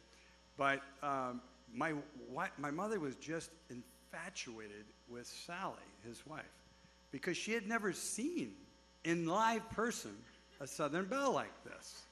And she was just like, the accent, she was just always staring at her going, what? Because they used to come out to our desert house. But your wife has had some health challenges. If you meet Sally, she actually is stunning. You'd probably not see any health problems whatsoever. It's kind of like Steph and my daughter, Kenzie. She's stunning, but she has this chronic Lyme disease. And on any given day, she may not get out of bed, right? And tell us how that's gone. You had one child, and he likes leverage. So he had 8 grandchildren from one child. I like leverage.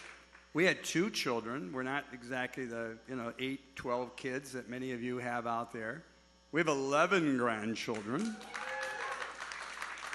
So he and I are going back and forth. I lost track. I thought he had 7, but he's got 8 from one daughter. So talk about your family life. And one of the things I truly respect is Frank so wants to be with me and others in Rome and have all the fun. And some years he just has to call up and he goes, I can't make it. Sally's going through a tough time. I can't make it over there. And that would be difficult for me. I'm sure I would do it, honey. Probably not as good as Frank. But he literally has to play it by ear whether he's leaving tomorrow or he's not. So tell us a little bit about your life and your joys and the mess at Christmas that you talked about this summer. I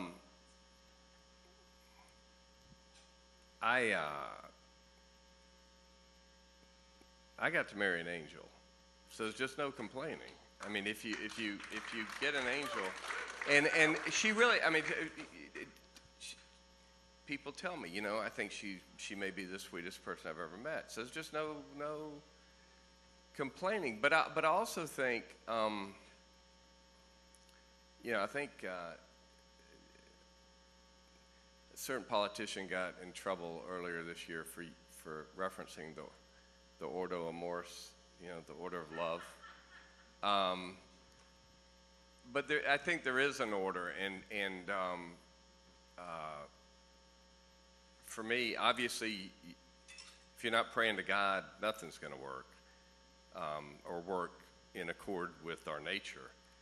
But next, if you're married, I mean, that's who comes next. I remember one time I was at a marriage retreat. We'd probably been married about 20 years by this, but we've been married 42 years now. But we've been married about 20 years, and for the first time, a priest said, your job as a spouse is to get your spouse to heaven. And I thought, I'm having a hard enough time with myself. That doesn't, and I don't control her.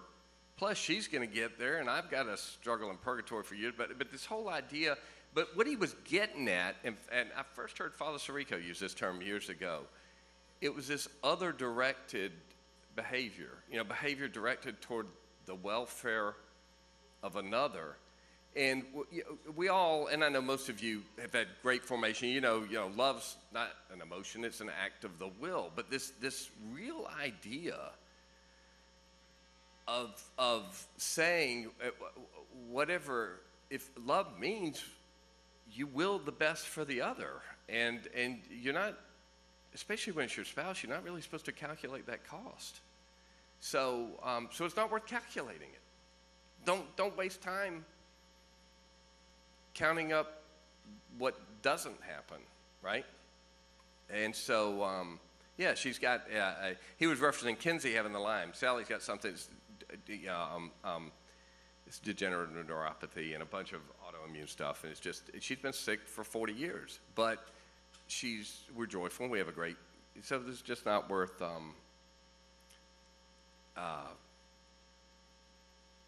It's a blessing. It's a blessing. Everything's a grace. You know, everything's a grace. So I'm jumping over a couple of sections because I think we covered them, but the last one that I think is one of the most important is your faith life. And what do you talked about praying to God, guardian angels, but tell us about your life, your protocol, what you do to keep yourself close to God and to your family. Sure. I do want to say one thing about the married thing, though, and the kids. We're really blessed with these grandchildren. I also know how hard it was to go for 7 years and barely be able to have one child. And we're fortunate we had the one child, because some people can't have any children.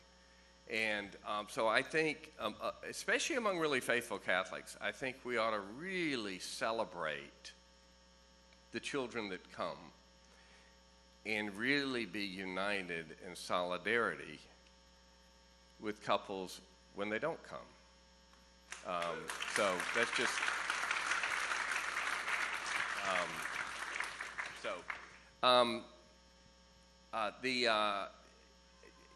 you know, it's interesting. Father was saying some nice things in the intro, and I thought, look, I'm just practicing.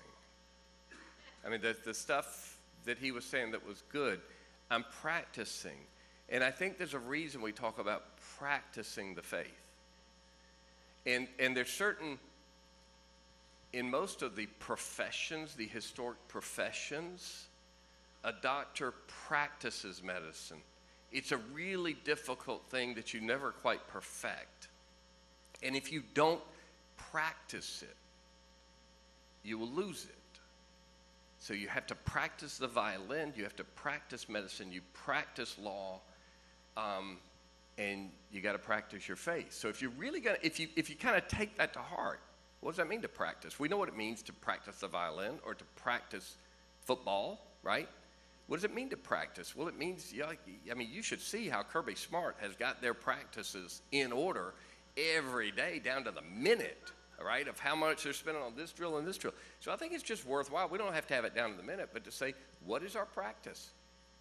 You know, I think there are a couple of things that are essential, and then the church, being just this bounty of spiritual treasure that it is, offers a lot of other things that one may choose, but I don't know how you do it without daily prayer. I mean, you know, even in the Our Father, give us this day our daily bread. The manna melted away each day to remind us, look, every day. Well, can't I just store some up and then I don't have to tomorrow? No, every day.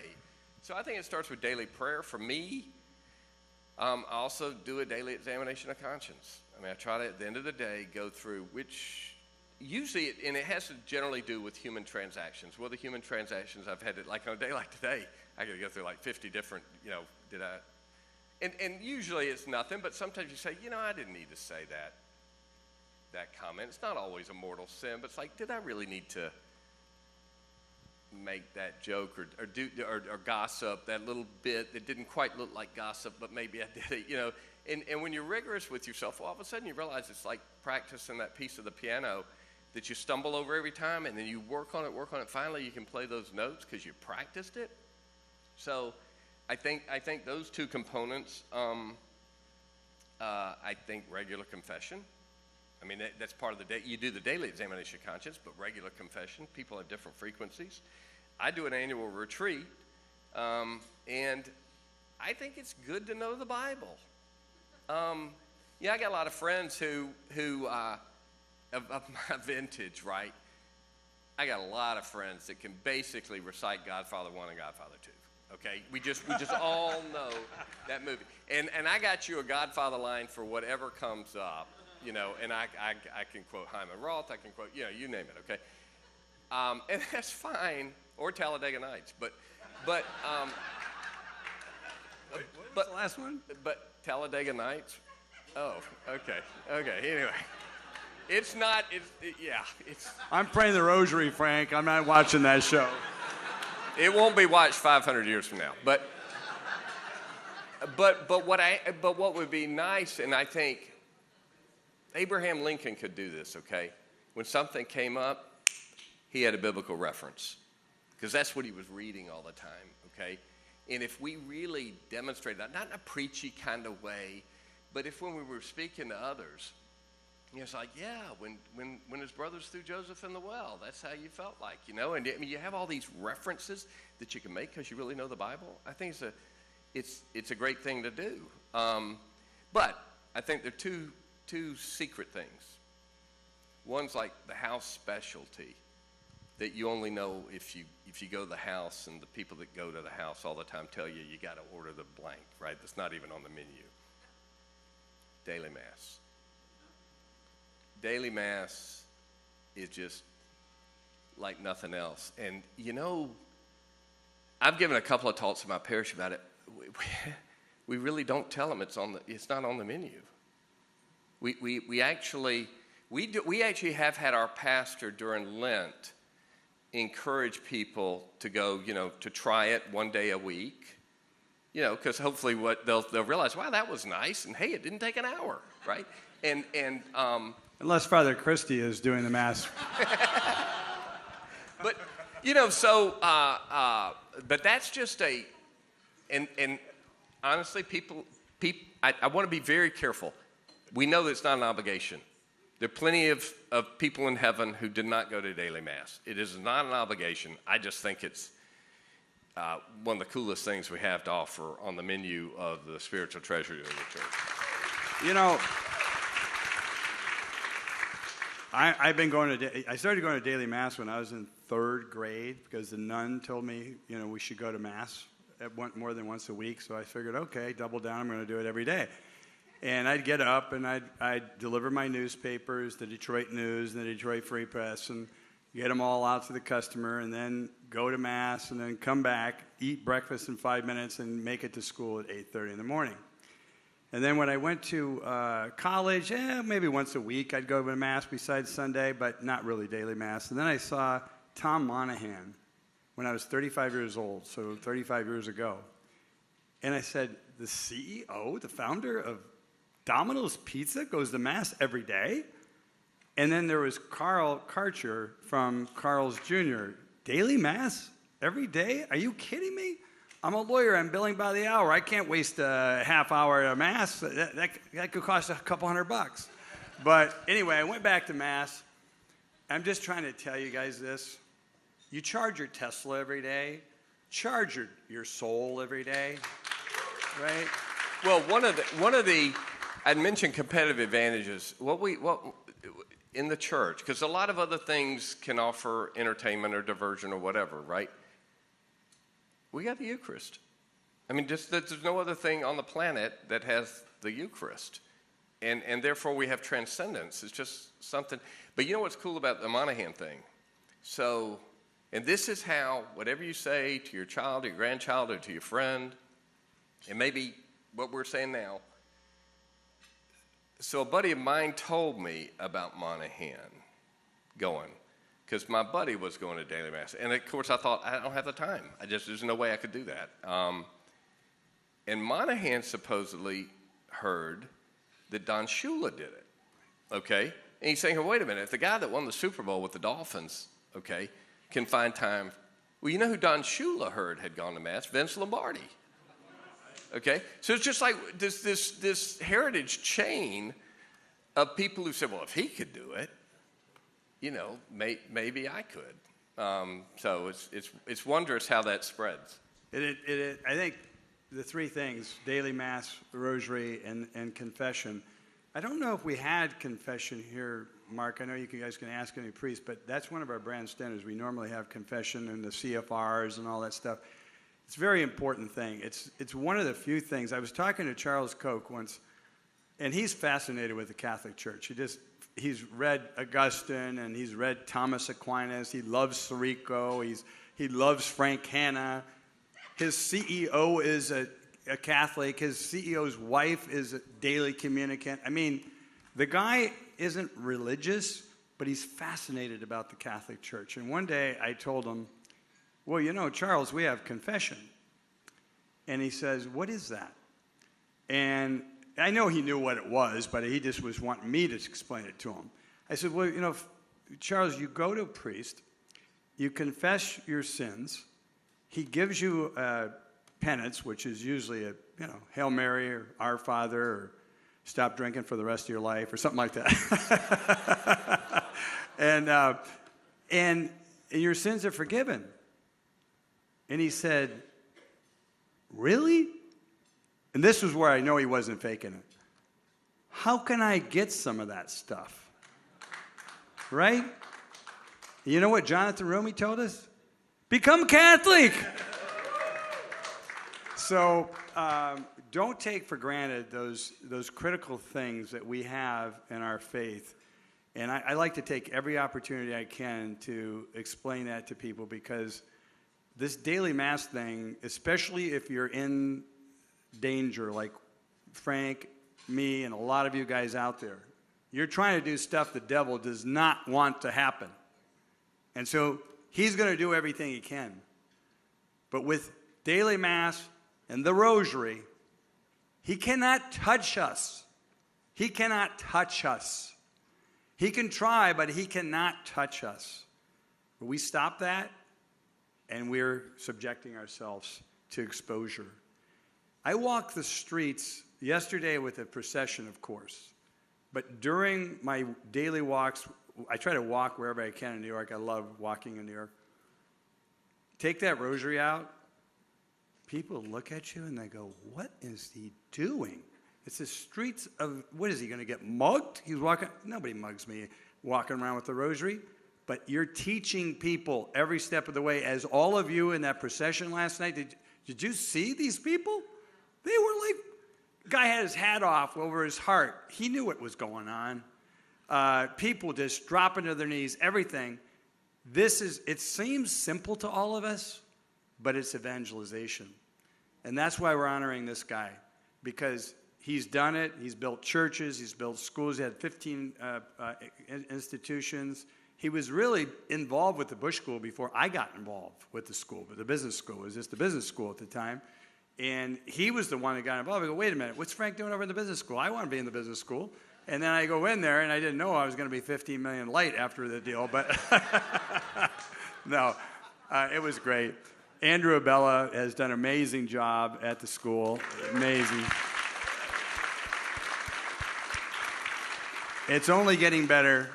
Yesterday, our meeting at the Board of Visitors was amazing. So anyway, thank you guys for our attention. Hang on. Thank you. I got one thing. Okay.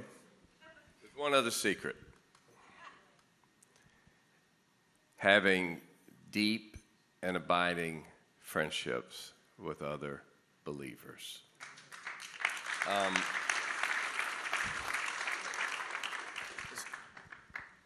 Tim mentioned that we met in Rome.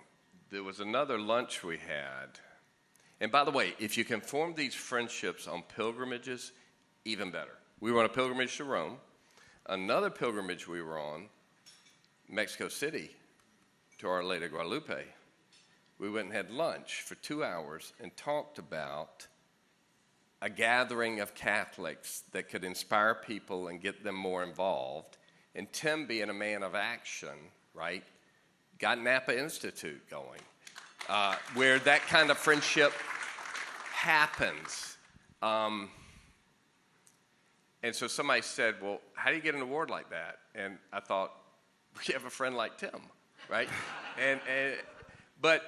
But it really is. I mean, don't underestimate when you go on a pilgrimage. This is a pilgrimage, okay? I mean, a lot of us flew here, right? And you got to go through the perils of travel and all that. It's a lot easier than when they were doing the Santiago de Compostela 1,000 years ago, but still, it's a pilgrimage. And anytime you can go on a pilgrimage, you take yourself out of your normal setting, and you can make friends.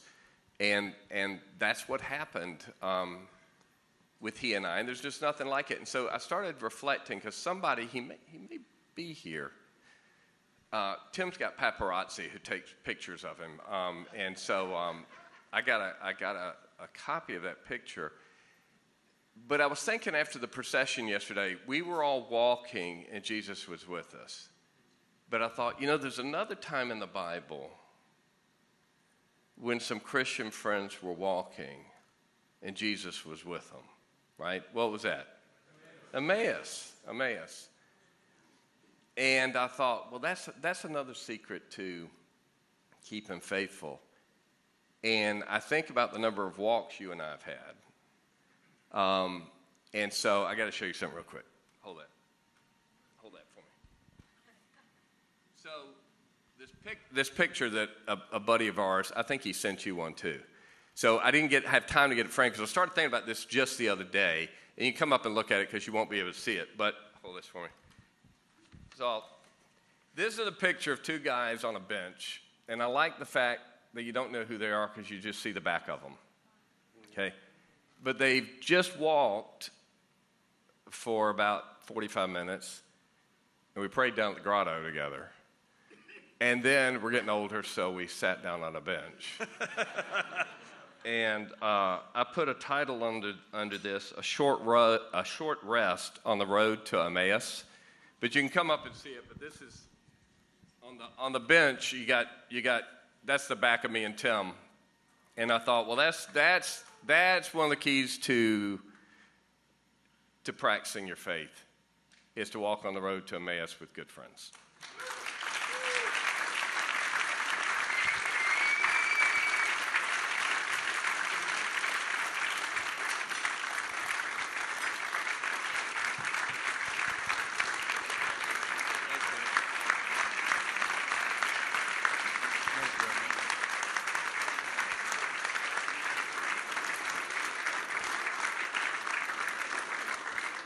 While we were sitting on that bench, that wasn't the purpose of our talk, Charlie Kirk had just been shot. And he was still alive. And people said he was going to live. It was going to be a miracle. And I said, I saw it. It's not going to happen. And so we remembered him yesterday in Mass, and what a beautiful thing. But he does like to go on walks, probably because we got older a little bit. We're walking around creating things in Rome and also at the Augustine Institute and so forth. So, hey, we're going to have the award, so bring that up, Christina. And Mark, if you want to come up. We're giving him the Napa Institute Award for Virtue in the Marketplace, which, of course, he has a lot. And we'll take a quick photo of that. Mark, run up here. And our normal Trinitas wine with his name on it. We'll ship this. I've never had one with my name. Yeah, here you go.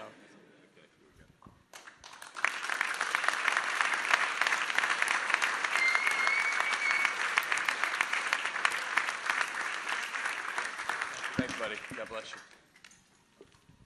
Okay, now, Rich, you're up right next. Yeah, you're gonna. We got a pretty good schedule going here. We're not too bad. We're not going to wander around. We got a special treat.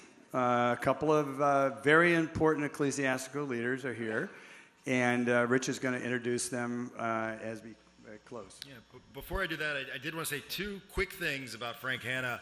The first, if you haven't read Frank's book, it is one of the best books on philanthropy and stewardship I have ever read. It's called What Your Money Means and How to Use It. So wherever you're at in your career or in your philanthropic journey, I highly, highly, highly recommend you read his book. And secondly, and they alluded to this a little bit, Frank knows ball. I was telling Tim Ristoff, one of my whenever I see Frank, there's a billion things to talk about, but I just want to talk about college football. I'm a Notre Dame guy. He's a Georgia guy. And I'll cheer for Georgia, especially when they're playing Alabama. I'll tell you that much. Right. So anyway, Tim and I were talking. We wanted to get some really special guests to close us in prayer. So we were thinking that Cardinal Dolan and Monsignor Landry would be great fits for that. But unfortunately, Cardinal Dolan couldn't be here tonight.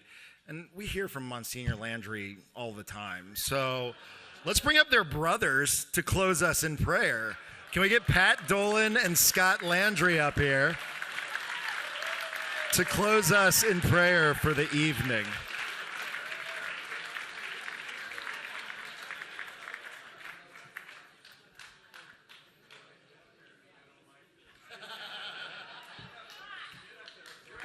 As His Eminence's brother comes up, we totally thought this was a skit that we were going to impersonate our brothers. So we had that all planned out. So. Welcome to America's Church. Those of you on Sirius Radio 126, America's Paris, thank you for being here. We love you, we welcome you, and we want you forever, every day. What a great group, huh? Totally I mean, great. you know, despite the fact of the cold steak, etc. But it really is a tremendous group. Thank you all for being here, and it is good. And when I think of the theme this year, you know, AI, I first think of the steak sauce. But then I think of my hometown of St. Louis, Missouri, which we are so blessed to have recently been privileged to have the Augustine Institute at our home archdiocese. And those of you that don't know about it, I know they're here tonight, and most of you do, but it's a beautiful thing. So we are grateful to be here. And of course, we do the bear hug. I love you all. I think you'd look good in red, too, Patrick. Thank you. So there's a real priest in the back, and there's a real cardinal in the back. So to end us tonight, Cardinal Marengo will give us a final blessing.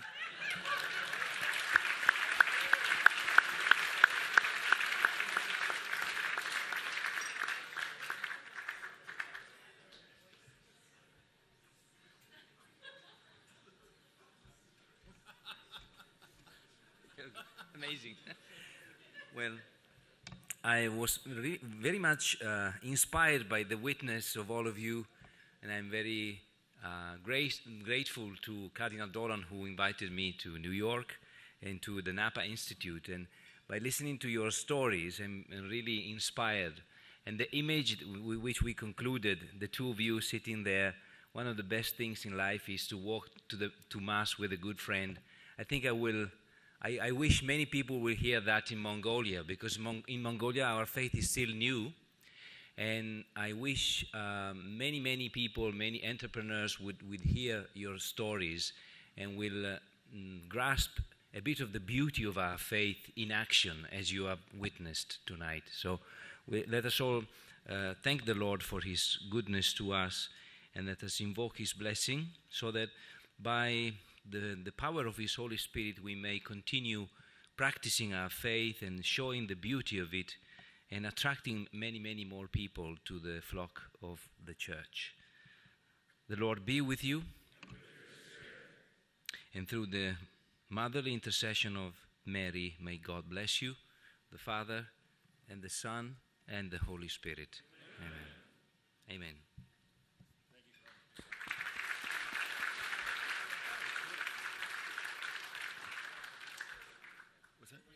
Yeah, you guys are all welcome to stick around and enjoy some fellowship and have some drinks. Yeah, thank you to all our guests. Can we have one more round of applause for Frank Hanna? A wonderful conversation tonight.